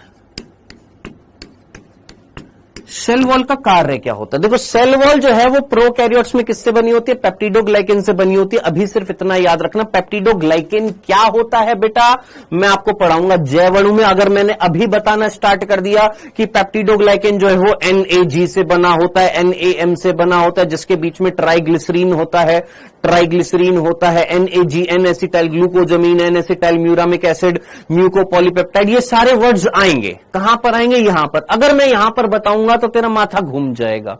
तो जहां पर जो चीज आएगी वहां पर एक्सप्लेन किया जाएगा। यहां पर जो चीज बताने लायक थी वो ये कि प्रोकैरियोट्स में सेल वॉल पेप्टिडोग्लाइकेन से बनी होती है। पेप्टिडोग्लाइकेन क्या होता है, काइटिन क्या होता है, सेल्यूलोज क्या होता है, गैलेक्टिन्स मेनिन्स क्या होता है, ये हम बायोमोलिक्यूल्स वाले चैप्टर में पढ़ेंगे। दूसरा बिंदु, अगर मैं कार्य की बात करूं सेल वॉल के, तो सेल वॉल का कार्य क्या होता है? हाँ जी, सेल वॉल का कार्य क्या होता है? कोशिका भित्ति जो होती है उसका कार्य क्या होता है? तो बेटा ये कोशिका भित्ति के दो कार्य हैं। कितने कार्य? दो कार्य हैं, सीधे सीधे याद रखने। पहला, संरचना, आकार को बनाए रखना, यानी जो भी प्रोकैरियोटिक कोशिका है उस कोशिका की स्ट्रक्चर को, उसकी शेप को मेंटेन रखना, कि अगर वो बेसिलस है तो बेसिलस रहे, कोकस है तो कोकस रहे, विब्रियो है विब्रियो रहे, सर्पिल है सर्पिल रहे, यानी आकार को, उसकी संरचना को बनाए रखना। दूसरा, फटने से और निपातित होने से बचाना। दो कार्य है। पहला तो आराम से समझ में आ जाएगा कि भैया ये शेप को मेंटेन करेगी। क्यों? क्योंकि ये ठोस संरचना है। कौन? ये जो कोशिका भित्ति जो है ये ठोस संरचना है, सॉलिड स्ट्रक्चर है, ठोस संरचना है। अगर ठोस है तो स्ट्रक्चर को मेंटेन करेगी, उसकी शेप को बनाए रखेगी। और यहां पर दूसरे फंक्शन में यह भी चीज समझ में आ गई कि भैया फटने से बचाएगी। लेकिन सर ये निपातित क्या होता है? ये वर्ड बड़ा कंफ्यूज कर देता है। ये निपातित क्या होता है? तो निपातित जो होता है उसको हम इंग्लिश में लिख दे एक बार। फटने को हम क्या बोलते हैं? बर्स्ट। इंग्लिश में फटने को क्या बोलते हैं? बर्स्ट। BUR साइलेंट होता है, ST, बर्स्ट। बर्स्ट का मतलब होता है फटना, ठीक है। और निपातित को हम अंग्रेजी में बोलते हैं कोलैप्स। अब आप मुझे बताइए, आप में से कितने बच्चों ने अंग्रेजी का ये वर्ड सुना हुआ, कोलैप्स? नहीं समझ में आ रहा कोलैप्स, निपातित? आइए सिंपल तरीके से, मैंने बोला ये कोशिका, इसके अंदर अगर पानी जाता जाएगा जाता जाएगा जाता जाएगा जाता जाएगा, ये कोशिका क्या होती जाएगी सर? फूलती जाएगी फूलती जाएगी एक समय ऐसा आएगा कि ये फट सकती है ना? हाँ सर। क्या हो सकती है? फट सकती है। हाँ सर। तो ये जो कोशिका भित्ति जो है ये फटने से क्या कर रही है सर? बचा रही है। ये तो ठीक है, समझ में आ गया। अब मैंने बोला कि मान लो ये जो कोशिका जो थी, इस कोशिका से अगर पानी बाहर निकलने लग जाए, या जो भी इसका जीव द्रव्य है, जो भी द्रव्य अगर वो बाहर निकलने लग जाए, तो सर ये तो सिकुड़ती जाएगी, सिकुड़ती जाएगी, सिकुड़ जाएगी, सिकुड़ जाएगी, बिल्कुल ही सिकुड़ जाएगी सर ये तो ये जो सिकुड़ने की जो प्रक्रिया होती है, इसको हिंदी में बोला जाता है निपातित कोलैप्स, यानी सिकुड़ जाना।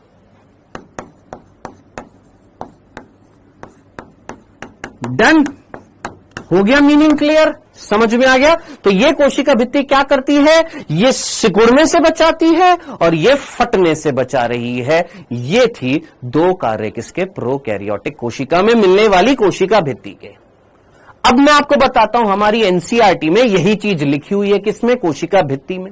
अगर तू यहां पर जल्दी से पढ़ेगा, फटाफट पढ़ेगा, तो जल्दी से पढ़, यहां पर देख क्या लिखा हुआ है, कोशिका भित्ति। यहां से यहां तक की लाइन में ग्लाइकोकैलिक्स के बारे में बता रखा है कि ये जो ग्लाइकोकैलिक्स जो होता है, अलग अलग जीवाणुओं में अलग अलग मोटाई का होता है। किसी में ये ढीला होता है तो उसको हम अवपंक परत बोलते हैं, किसी में ये मोटी और कठोर होती है तो हम उसको क्या बोलते हैं, संपुटिका। बस खत्म, इतना सही था ग्लाइकोकैलिक्स। नेक्स्ट, कोशिका भित्ति। कोशिका भित्ति में क्या दे रखा है कि कोशिका भित्ति कोशिका के आकार को निर्धारित करती है, यही बताया। कोशिका के आकार को मेंटेन करती है, उसकी संरचनात्मक, उसको संरचनात्मक क्या लिखा हुआ, सशक्त संरचनात्मक भूमिका प्रदान करती है, मीनिंग उसकी संरचना को बनाए रखती है। तो याद रखना, सेल वॉल जो है वो कोशिका के आकार को, उसकी संरचना को बनाए रखती है। दूसरा, ये जीवाणु को फटने से और निपातित, निपातित का मतलब होता है कोलैप्सिंग से बचाती है। डन सर, टाइम हो गया प्रश्न का? नहीं, अभी नहीं हुआ, अभी 10 मिनट है, मेरे को टाइम दिखाई दे रहा है। बार बार स्पैम मत करा कर, टाइम हो गया, टाइम हो गया, 5:15 पर होता है, अभी 5:05 हुए हैं। हाँ जी, डन, चलें आगे, क्लियर है, आगे बढ़े। ये हमने कोशिका भित्ति में इतने से 2 बिंदु पढ़े हैं कि कोशिका भित्ति किससे बनी होती है प्रोकैरियोट्स में, ये ठीक है। दूसरा, इसका कार्य क्या होता है, ये ठीक है। अब तीसरा बिंदु वो ये है कि कोशिका भित्ति के आधार पर जीवाणुओं को हम 2 भागों में बांटते हैं। क्या, कोशिका भित्ति जो होती है, कोशिका भित्ति के आधार पर जीवाणु 2 प्रकार के होते हैं। अब कौन कौन से होते हैं जरा ध्यान से सुनना। पहला, एक होते हैं ग्राम पॉजिटिव और एक होते हैं ग्राम नेगेटिव। एक होते हैं ग्राम पॉजिटिव और एक होते हैं ग्राम नेगेटिव। सर ये क्या होता है, ग्राम पॉजिटिव क्या होता है, ग्राम नेगेटिव क्या होता है? सर हिंदी में क्या बोलते हैं? अरे पॉजिटिव को क्या बोलेंगे, धनात्मक, नेगेटिव को क्या बोलेंगे, ऋणात्मक। तो ग्राम धनात्मक, ग्राम ऋणात्मक क्या होता है ये पढ़ने से पहले एक काम करते हैं, पहले क्वेश्चंस कर ले, क्वेश्चंस कर ले। सर कृष्ण, ग्राम, कृष्ण नहीं थे बेटा, वो कृष्ण नहीं थे, वो क्रिश्चियन थे, ठीक है, ठीक है। आइए, सर ह्यूमन का स्ट्रक्चर कौन बनाता है? कौन से ह्यूमन का स्ट्रक्चर बनाना है तुमको फलक? कौन से ह्यूमन का स्ट्रक्चर बनाना है बेटा? क्वेश्चन ऐसे पूछो कि सर मानव कोशिका की संरचना या उसके आकार को कौन बनाए रखता है? तो जब आएगा यूकैरियोटिक कोशिका तो वहां पर आएगा कोशिका कंकाल। कोशिका कंकाल जो होती है वो स्ट्रक्चर को मेंटेन करती है। आइए, तो कुछ क्वेश्चंस जो हमने कल किए थे पेज नंबर 90 पर 9 क्वेश्चन थे, जो पुरानी एनसीईआरटी में 128 से 9 क्वेश्चन बन रहे थे, जिसमें से 4 क्वेश्चन मैंने आपको बता दिए थे। पहला ये करा दिया था, याद है, उपरोक्त में से कौन सी प्रोकैरियोटिक कोशिकाओं का विशिष्ट लक्षण है? प्लाज्मिड नहीं था, कोशिका भित्ति नहीं थी, 70S राइबोसोम नहीं था, कौन था? अंत्यवरिष्ठ पिंड, ये मैंने आपको कल बता दिया था। दूसरा, कौन सी संरचना प्रोकैरियोटिक कोशिका में नहीं पाई जा रही है, ये हमने देख लिया था, केंद्रक आवरण। जीवाणु का आकार प्रारूपिक, टिपिकल जीवाणु जो होता है, जो ज्यादातर मिलते हैं 1 से 2 माइक्रोमीटर, नॉर्मल बैक्टीरिया पूछ ले तो 3 से 5 माइक्रोमीटर।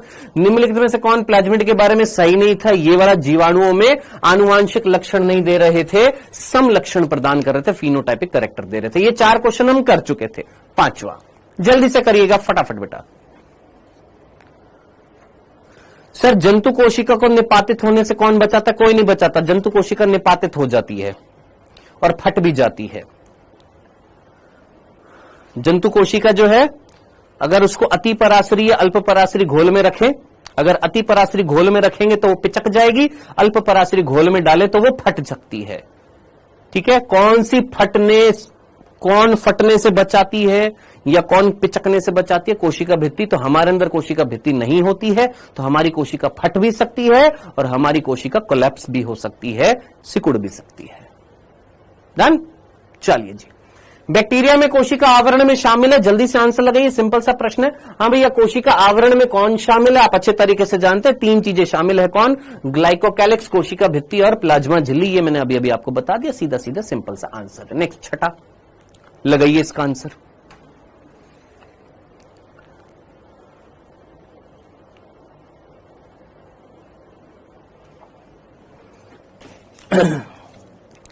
करिए दोस्त। यस, बिल्कुल फट सकती है बेटा, अमन कश्यप, लेकिन ऐसे अपने आप नहीं फटेगी। हम उसको जब एक घोल में डालते हैं, कौन से घोल में डालते हैं? एक अति पराशरी, एक अल्प पराशरी। अति पराशरी जो होती है उसमें क्या हो जाती है? पिचक जाती है, और अल्प पराशरी जो होती है उसमें फूल जाती है।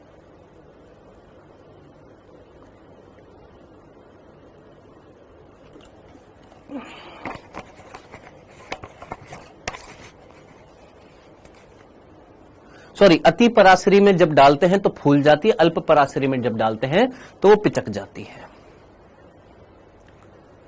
ये आएगा, कंसेप्ट आएगा, अति पराशरी, अल्प पराशरी, हाइपरटोनिक, हाइपोटोनिक, वहां पर एक्सप्लेन करूंगा।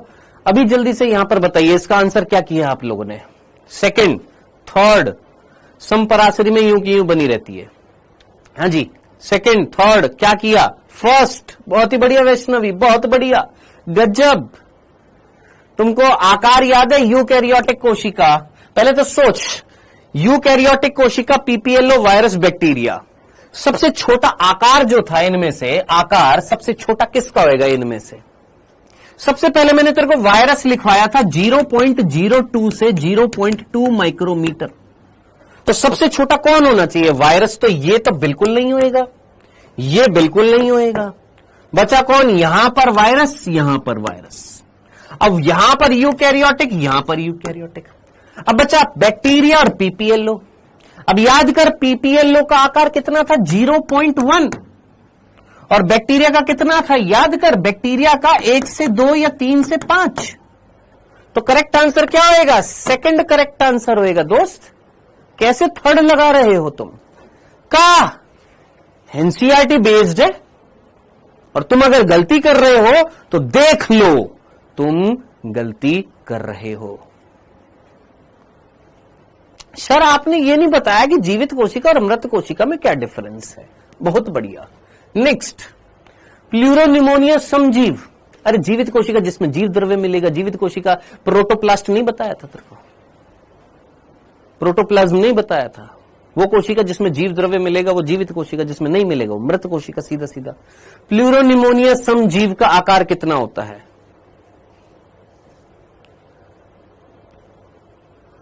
हाँ भाई, प्लूरोनिमोनिया समजीव का आकार, पीपीएलओ का, अभी अभी बताया आपको, आप जानते भी हैं।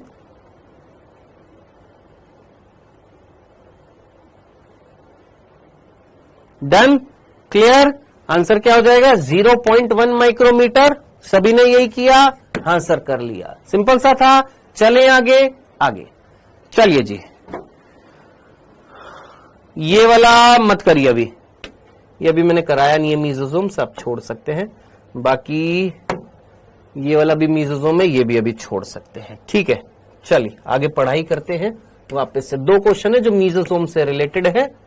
जिनको आता है अच्छी बात है, जिनको नहीं आता है रुक जाइए, अभी पहले हम आगे का पढ़ लेते हैं। ठीक है, 2 क्वेश्चन थे लास्ट के, एक दोनों मीजोजोम से रिलेटेड थे। आइए, ग्राम पॉजिटिव, ग्राम नेगेटिव, दोनों में क्या डिफरेंस होता है? हमने बोला कोशिका भित्ति के आधार पर जीवाणु जो है वो 2 प्रकार के होते हैं। हुआ क्या था, एक वैज्ञानिक जिनका नाम था क्रिश्चियन ग्राम। क्रिश्चियन ग्राम ने एक तकनीक, अब वैज्ञानिक है तो कुछ ना कुछ खुरापात तो करते रहते हैं। इन्होंने खुरापात करी। क्या खुरापात करी? इन्होंने क्या किया, इन्होंने एक पैट्री डिश ली, या इन्होंने एक इस तरीके से जार लिया। उस जार के अंदर इन्होंने बैक्टीरिया जो थे वो रख दिए हैं, अलग अलग प्रकार के बैक्टीरिया रख दिए हैं। ठीक है, अब ये जो अलग अलग प्रकार के बैक्टीरिया इन्होंने रखे,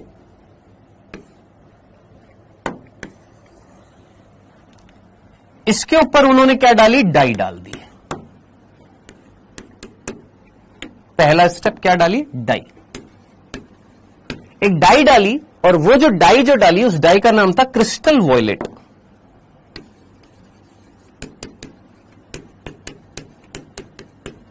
ये थोड़ा सा हम एक्स्ट्रा पढ़ रहे हैं, आउट ऑफ एनसीईआरटी, थोड़ा सा हटके पढ़ रहे हैं, जरूरी है।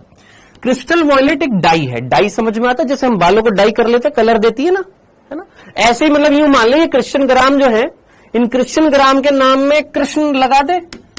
कृष्णा जी जो है, कृष्ण जी जो है, वो क्या कर रहे थे, होली खेल रहे थे। किसके साथ में, बैक्टीरिया के साथ में। कृष्णा ने कहा आओ होली खेलते हैं सखी, हम तुम्हारे साथ होली खेलते हैं। तो कृष्णा ने होली खेली और रंग डाल दिया। कौन सा, बैंगनी रंग डाल दिया। क्रिस्टल वॉयलेट कैसा रंग है सर, बैंगनी रंग है। डाल दिया किसके ऊपर सर, इन बैक्टीरिया के ऊपर डाल दिया। ठीक है सर, बैक्टीरिया के ऊपर डालने के बाद ये बैक्टीरिया जो थे ये कैसे रंग के हो गए, अब आप खुद अच्छे तरीके से समझ जाएंगे। ये बैक्टीरिया जो थे, ये बैक्टीरिया जो थे ये पर्पल कलर के हो गए। पर्पल पर्पल, ठीक है जनाब, ये बैक्टीरिया कैसे हो गए सर, पर्पल कलर के हो गए। ओके, डाई चढ़ गई, डाई लग गई उनके ऊपर, होली खेल ली, रंग डाल दिया। चलो सर अब आगे। तो फर्स्ट स्टेप क्या था सर, पहला चरण क्या था, डाई डालने का था, होली खेलनी। अब होली खेलने के बाद नहाना भी तो पड़ेगा। हाँ सर, तो थोड़ा सा नहला दिया इनको। क्या की दिया, इनको वाटर के साथ में वॉश कर दिया। सेकंड स्टेप, ये स्टेप फर्स्ट है, ये सेकंड स्टेप है, वाटर के साथ में वॉश कर दिया। जल के साथ धो डाला, लाइफ जिंगा लाला, जल से वॉश कर दिया। देख रहा है तू मेरी अंग्रेजी, जल से वॉश कर दिया। क्या कर दिया, जल से वॉश कर दिया, जल से धो डाला, जल से धो दिया। ठीक है सर, जल से धोने के बाद में ध्यान से सुनना, हाँ जी, जल से धोने के बाद में तीसरे स्टेप में फिर क्या किया, तीसरे स्टेप में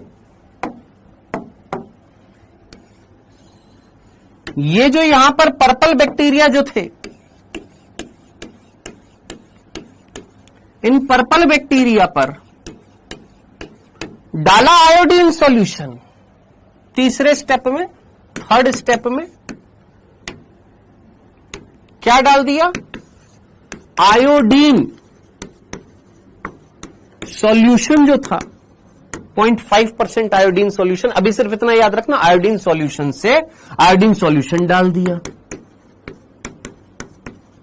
अब आयोडीन सॉल्यूशन इसलिए डाला गया ताकि आयोडीन का कलर होता है ना लाल, हाँ सर, वो पड़ सके यहां पर थोड़ा सा, और वो जो क्रिस्टल वॉयलेट डाई जो थी वो अंदर घुस जाए। कहां पर घुस जाए, इन कोशिकाओं के अंदर घुस जाए, उनकी झिल्लियों में, उनकी कोशिका भित्ति में घुस जाए, इसलिए आयोडीन सॉल्यूशन डाल दिया।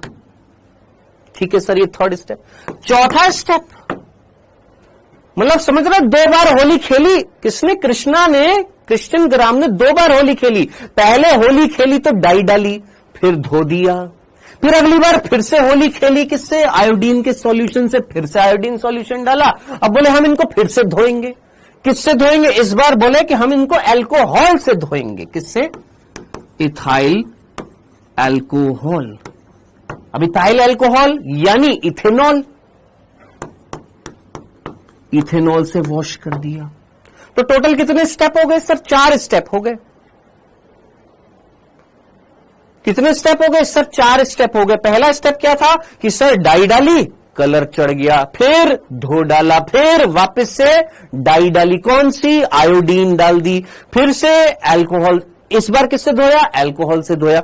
ये 4 स्टेप करने के बाद में ये जो बीकर जो था इसमें से कुछ के ऊपर से तो कलर हट गया और कुछ जो थे उनके ऊपर कलर चढ़ा रहा। ठीक है, कुछ के ऊपर से तो कलर हट गया, जिनके ऊपर से रंग हट गया, उनको बोला कि भैया ये है बड़े नेगेटिव बैक्टीरिया कि ससुरे रंग नहीं चढ़ा पा रहे हैं। क्या नाम दिया? Gram negative. कि वो जिन पर क्या नहीं हुआ? ग्राम स्टेनिंग नहीं। स्टेनिंग को हम क्या बोलते हैं? सर पर्पल कलर क्यों डाला? क्योंकि उनको अच्छा लगता था बेटा।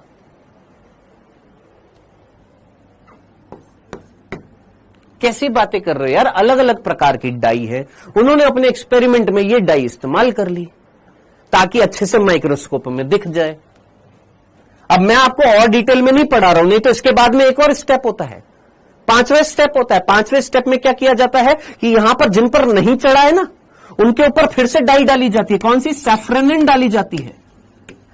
सैफ्रोनिन, ये 5वां स्टेप होता है। सैफ्रोनिन डाली जाती है, और सैफ्रोनिन जब डाल दी जाती है तो इनके ऊपर कौन सा कलर चढ़ जाता है? सर लाल कलर। क्या मैंने तेरे को पढ़ाया? क्योंकि तू कंफ्यूज हो जाएगा। जहां जितनी नीड है उतना ही पढ़ाऊंगा। मेरे को तेरे को पीएचडी नहीं करानी है, मेरे को तेरा सिलेक्शन चाहिए नीट के एग्जाम में। हाँ, उसके बाद में जब सिलेक्शन हो जाएगा उसके बाद में पढ़ना आराम से, जितना डिटेल में पढ़ना है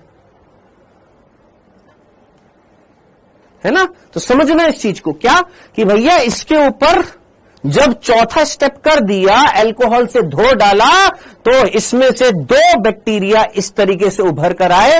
एक जिनके ऊपर कलर नहीं चढ़ा, जिनको बोल दिया कि भैया ये नहीं चढ़ सकता, इनके ऊपर कलर कौन सा? क्रिस्टल वॉयलेट और आयोडीन, तो इनको बोल दिया ग्राम नेगेटिव। और जिनके ऊपर चढ़ा रहा, जिनके ऊपर चढ़ा रहा, रंग नहीं हटा, रंग नहीं हटा, उनको बोल दिया ग्राम धनात्मक, यानी ग्राम पॉजिटिव। चलिए जी, बस इतनी सी बात थी। डन। अब स्टेनिंग जो होती है, इस प्रक्रिया को बोला गया ग्राम स्टेनिंग। इस प्रक्रिया को क्या बोला गया? Gram staining. सर मेरे स्कूल में सैफ्रोनिन थी, याद आ रही है ना, लाल रंग की। तो वो 5वां स्टेप होता है जिसमें जिनके ऊपर नहीं चढ़ता इनके ऊपर सैफ्रोनिन डाला जाता है। ठीक है। अब आप बोलेंगे सर इसका फायदा क्या हुआ, ये करा क्यों? इससे क्या पता लगा? इससे ये पता लगा कि आपके बैक्टीरिया 2 प्रकार के होते हैं। एक वो जिनके ऊपर कलर चढ़ जाता है, एक वो जिनके ऊपर नहीं चढ़ पाता। बाद में और स्टडी की गई कि आखिर ऐसा क्यों हुआ। अब आप में से कोई ना कोई दिमाग में आपके प्रश्न बनेगा ना, सर ऐसा क्यों हुआ, इसके ऊपर कलर क्यों चढ़ा रह गया, इसके ऊपर कलर क्यों हट गया, इसके ऊपर क्यों कलर हट गया, इसके ऊपर क्यों कलर चढ़ा रह गया। तो ये हम डिटेल में पढ़ते हैं हायर क्लासेस में। हालांकि पहले के बैचेस में मैंने पढ़ाया हुआ है, और मैं नहीं चाहता हूं कि इतना डिटेल में मैं आपको ले जाऊं जो इलॉजिकल हो, टाइम वेस्ट हो। क्वेश्चन तेरे से नहीं पूछा जाएगा कि बेटा बता इसके ऊपर कलर क्यों हट गया, बता इसके ऊपर क्यों कलर चढ़ा रह गया। अगर मैं ले जाना होता मैं तेरे को बिल्कुल ले जाता कि भैया ये जो ग्राम पॉजिटिव जो होते हैं इनकी कोशिका भित्ति जो होती है वो 2 स्तरों से बनी होती है। एक होती है पेप्टिडोग्लाइकेन और एक होती है लिपोपॉलीसेकेराइड। जबकि ग्राम नेगेटिव जो होते हैं इसमें केवल पेप्टिडोग्लाइकेन होती है। पेप्टिडोग्लाइकेन की मोटी स्तर होती है, यहां पर पेप्टिडोग्लाइकेन की पतली स्तर होती है। और कौन होता है? लिपोपॉलीसेकेराइड। वो लिपोपॉलीसेकेराइड और पेप्टिडोग्लाइकेन के बीच में कलर अटक जाता है, यहां पर केवल एक स्तर है, कलर नहीं अटकता, इसलिए कलर निकल जाता है। कोई लॉजिक ही नहीं होता पढ़ाने का, क्योंकि ना ही क्वेश्चन बनेगा। हां बस सांत्वना मिल जाएगी, हां अच्छा लगा, लेकिन अच्छा नहीं लगना है, स्मार्ट प्ले करना है कि क्वेश्चन जो बनेगा वो केवल तेरी एनसीईआरटी बेस्ड बनेगा। और एनसीईआरटी में क्या दे रखा है? सिर्फ इतना सा दे रखा है, क्या? पढ़ जल्दी से। जीवाणुओं को उनकी कोशिका आवरण में विभिन्नता, यानी जो जीवाणु है उनकी कोशिका आवरण जो है उसमें क्या है? चेंजेस हैं, उसमें परिवर्तन है। सभी जीवाणुओं की कोशिका आवरण अलग अलग, सभी जीवाणुओं की जो कोशिका आवरण है सेम नहीं है। किसी की कोशिका भित्ति अलग है, कोई ग्राम पॉजिटिव है, कोई ग्राम नेगेटिव है। तो देख क्या लिखा हुआ है, ग्राम द्वारा विकसित अभिरंजन विधि। सर ये अभिरंजन क्या होता है? अभिरंजन का मतलब रंग देना। अभिरंजन का मतलब क्या होता है? स्टेनिंग। अभिरंजन को हम क्या बोलते हैं? स्टेनिंग बोलते हैं। यहां पर लिखा है ना ग्राम अभिरंजन, कहां लिखा है? यहां। इसको हम बोलते हैं ग्राम अभिरंजन। अलख निरंजन, ग्राम अभिरंजन। तो अभिरंजन का मतलब होता है रंग देना।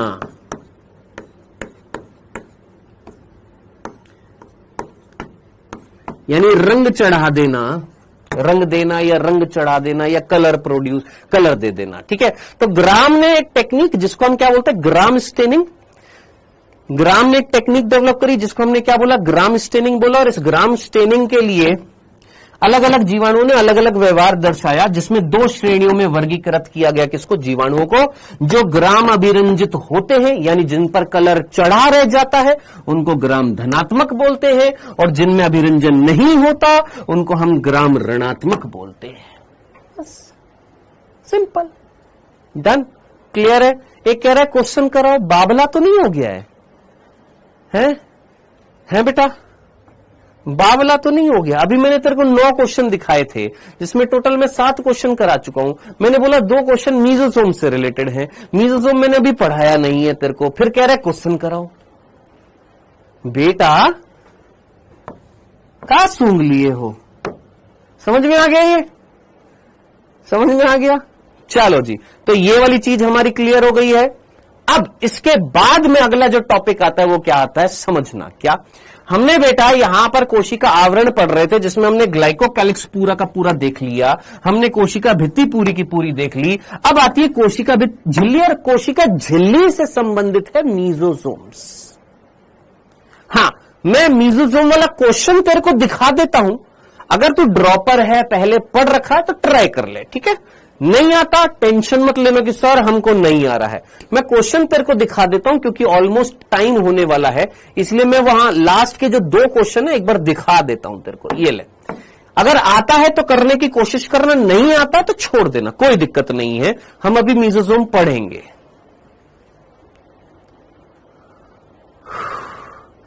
सांस तो ले लो सर, सांस ही नहीं लेनी है।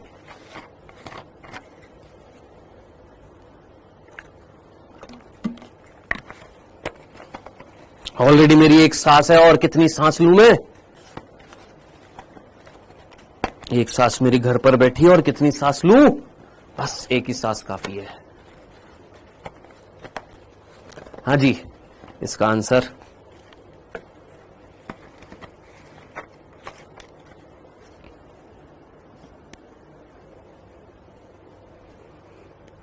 कर पा रहे हैं, चलो बहुत अच्छा, जो कर पा रहे हैं वेल डन, वेरी गुड। मीजोसोम्स ये प्रोकैरियोटिक कोशिका की एक विशेष संरचना होती है जो प्लाज्मा झिल्ली में साइटोप्लाज्म के विस्तार से बनती है। Yes, correct answer is first. जो नहीं जानते हैं वो इतना सा कि मीजोसोम्स जो है वो यूकैरियोटिक कोशिका में नहीं पाए जाते हैं, और ये कोशिका भित्ति के मध्य नहीं मिलते, कोशिका झिल्ली अंदर की तरफ मुड़ जाती है, उनको हम मीजोसोम्स बोलते हैं। तो करेक्ट आंसर इसका फर्स्ट था। ठीक है, जिनको नहीं आता इट्स ओके, बाद में पढ़ेंगे, कल पढ़ेंगे, मतलब नेक्स्ट क्लास में। इस क्वेश्चन को करके देख लीजिए एक बार। क्या नाम है सर आपका? बेटा किसने बताया था डाउटनेट में एडमिशन लेने को आपको?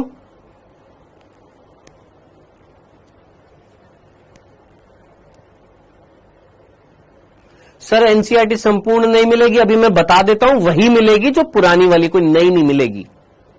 तो अपने बैच में जाकर पुरानी एनसीईआरटी, मतलब पिछले साल की जो एनसीईआरटी संपूर्ण है, उसी को ही डाउनलोड कर सकते हो आप।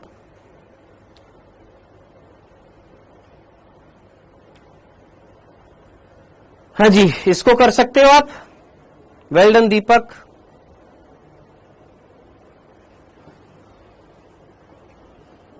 Sir gram positive gram negative से कोई क्वेश्चन नहीं बनाए हो क्या आप?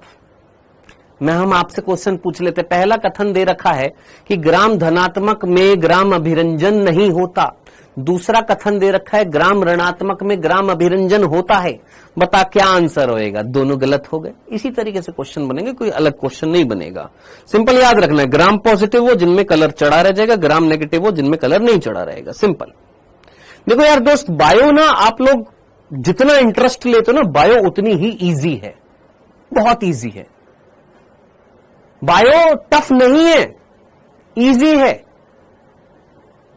बायो में अच्छे मार्क्स आ सकते हैं, बिल्कुल आ सकते हैं। दिक्कत कहां पर होती है? सिर्फ टाइम की। इस बार भी कई ऐसे बच्चे हैं जिनके 360 में से 320 330 मार्क्स आए, लेकिन 1.5 घंटा लगा दिया उन्होंने बायो करते हुए।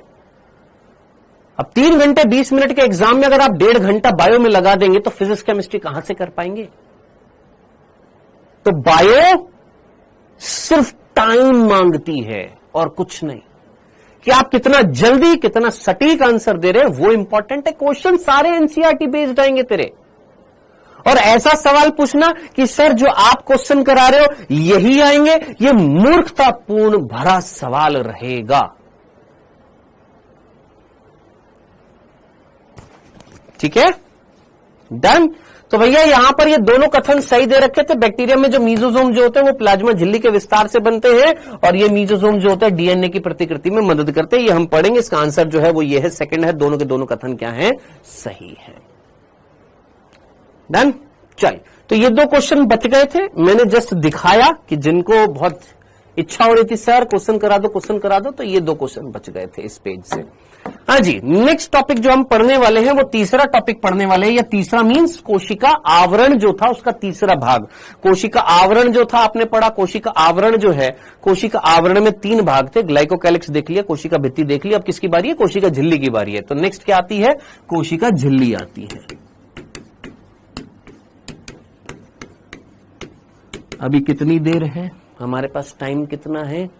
5:30 हो गए हैं। चलो अभी 5 मिनट और ले लेते हैं। 5 मिनट। आई नो टाइम हो गया है, पता है मेरे को। 5 मिनट, 5 मिनट, बस 5 मिनट।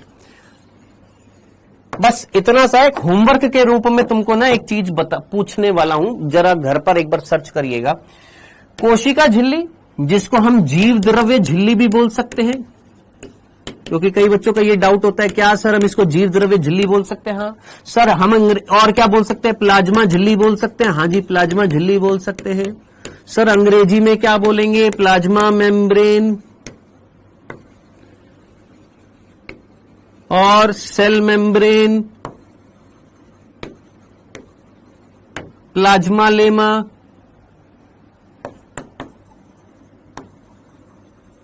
ये कई सारे वर्ड हैं जो कई बच्चों को परेशान कर देते हैं। ठीक है, तो अगर आपसे आगे भविष्य में कोई पूछे कि प्लाज्मा लेमा क्या है, तो सीधा सीधा मुंह पे आंसर देना कि कोशिका झिल्ली को या जीव द्रव्य झिल्ली को या प्लाज्मा झिल्ली को ही प्लाज्मा लेमा कहते हैं। ठीक है दोस्त, तो ये सारी चीजें एक ही, कोई अलग नहीं है। ठीक है, बस इतना सा सवाल है कि ये 4 वर्ड ढूंढ कर आना। एक है पारगम्य, एक अर्ध पारगम्य, एक अपारगम्य, और अगर पता है तो बहुत ही बढ़िया, एक है चयनात्मक पारगम्य। इसी चयनात्मक पारगम्य को हम वर्णात्मक भी बोलते हैं। ठीक है, ये झिल्लियां जो होती हैं बेटा याद रखना, मेम्ब्रेन्स जो होती हैं वो 4 प्रकार की होती है। क्या बोला हमने? झिल्लियां 4 प्रकार की होती हैं। झिल्ली जो होती है, मेम्ब्रेन जो होती है, झिल्ली 4 प्रकार की होती हैं। अब ये जो 4 प्रकार होते हैं वो ये होते हैं पारगम्य, अर्धपारगम्य, अपारगम्य, चयनात्मक पारगम्य। एक बार पढ़कर आना। ठीक है, अगर कहीं पर मिलता है अच्छी बात है, नहीं मिलता है तो मैं आपको बताऊंगा। और 2 वर्ड सोचकर आना। ये उनसे पूछ रहा हूं जो बिल्कुल नील बटे सन्नाटा है, उनसे कह रहा हूं। बाकी जिन्होंने पहले पढ़ा हुआ अच्छी बात है। जो बिल्कुल नील बटे सन्नाटा है वो जरा ये वर्ड भी जरा देख कर आइएगा। विलय और विलायक और विलियन केमिस्ट्री के वर्ड है, इनको भी एक बार देखकर आ जाइएगा। बाकी हम ये नेक्स्ट क्लास में ये पढ़ेंगे। ठीक है जी, ओके जी। सर हमारे बायो में 340 आए, फिजिक्स ने मार दिया। इस साल मत करना ऐसा। ठीक है, अपना मैक्सिमम ध्यान जो है ट्राई करिए। ड्रॉपर है, अगर आप ड्रॉपर है, रियल ड्रॉपर है, ट्राई करिए। एक बार सुन लीजिए जितने भी अगर यहां पर ड्रॉपर हैं और जिनके 300 क्रॉस मार्क्स हैं, मैं एक चीज बस बोल रहा हूं, मेरी एक पर्सनल राय है। अगर आपको अच्छी लगे तो मान लीजिएगा, नहीं लगे तो कोई दिक्कत नहीं है। जो भी ड्रॉपर है, जिन्होंने ड्रॉप लिया है, और अगर आप 300 क्रॉस हैं बायो में, बायो में 2024 में 300 से ज्यादा मार्क्स अगर आपके आए हैं बायो में, अगर आप ड्रॉपर हैं तो आपसे गुजारिश रहेगी कि प्लीज लाइव क्लास मत लीजिए। क्यों? क्योंकि लाइव क्लास में मैं बिल्कुल उस तरीके से पढ़ा रहा हूं जिस तरीके से बच्चे को कुछ नहीं आता है। और अगर आप 300 क्रॉस हैं, इट मीन्स आपके कंसेप्ट्स भरपूर हैं, आपने पढ़ा हुआ है ना? तो ट्राई करिए आप। 2024 का आरंभ बैच का एक्सेस इसीलिए दिया गया है आपको कि अगर आप ड्रॉपर हैं, 300 क्रॉस कर रहे हैं, आप अपने 2024 वाले क्लासेस को उनको देखकर आगे बढ़िए। हां, एक काम बस ये कर लीजिएगा, जो एनसीईआरटी के जो मैं कसरत टाइप से जो क्वेश्चन करा रहा हूं उसकी पीडीएफ आती है, टीचर स्लाइड आती है, उस टीचर स्लाइड में आप कर लिया करो। बस इतना सा गुजारिश रहेगी कि जो भी टीचर स्लाइड में एनसीईआरटी कसरत आती है, चैप्टर खत्म होने के बाद ये एनसीईआरटी कसरत हर एक चैप्टर वाइज में डालूंगा, उन पर उनको गौर से करना। मैं फिर बोल देता हूं, होमवर्क जो मैं दूंगा वो इतना इंपॉर्टेंट नहीं रहने वाला है। लिटरली साफ साफ बोल रहा हूं, ईमानदारी से बोल रहा हूं। जो चीज इंपॉर्टेंट रहने वाली है वो ये कि जो यहां पर क्वेश्चंस की प्रैक्टिस कराई जाएगी वो बहुत ज्यादा इंपॉर्टेंट होने वाला है। ठीक है, तो ये चीज याद रखना। ये इस साल का गोल्डन, मैं बोलूंगा, मतलब मेरी जितनी भी मेहनत है वो इस साल की इस पर होने वाली है। ये जो चीज जो है इस पर, तो ये जितना ज्यादा आप इस पर ध्यान देंगे ना वो उतना ही ज्यादा बेटर होने वाला है। बाकी मिलते हैं अब मंडे को। पढ़ते रहो बेटा और टेंशन मत लेना बस, ठीक है? और ये मत कहना सर एक ही दिन में सब कुछ हो जाएगा। स्टेप बाय स्टेप चीजें चलती है, पूरे साल भर का कोर्स है, तरीके से होता है। ऐसा नहीं होता कि एक ही दिन में भगा दो, एक ही दिन में सब कुछ खत्म कर दो। आई नो कि कई सारे ड्रॉपर्स होंगे जो ये कहते होंगे sir please fast. I know तुम्हारा फ्लो उस तरीके से बना हुआ है, लास्ट में इस तरीके से फ्लो बना हुआ है, एक एक दिन में तुमने एक एक चैप्टर निपटाया है, तो तुम यही सोचते हो कि हम भी अभी इसी स्पीड से अगर उसी स्पीड से पढ़ेंगे तो नहीं हो पाएगा, क्योंकि और दूसरे बच्चे भी हैं बेटा यहां पर। ठीक है, चलो मिलते हैं, बाय बाय, टेक केयर।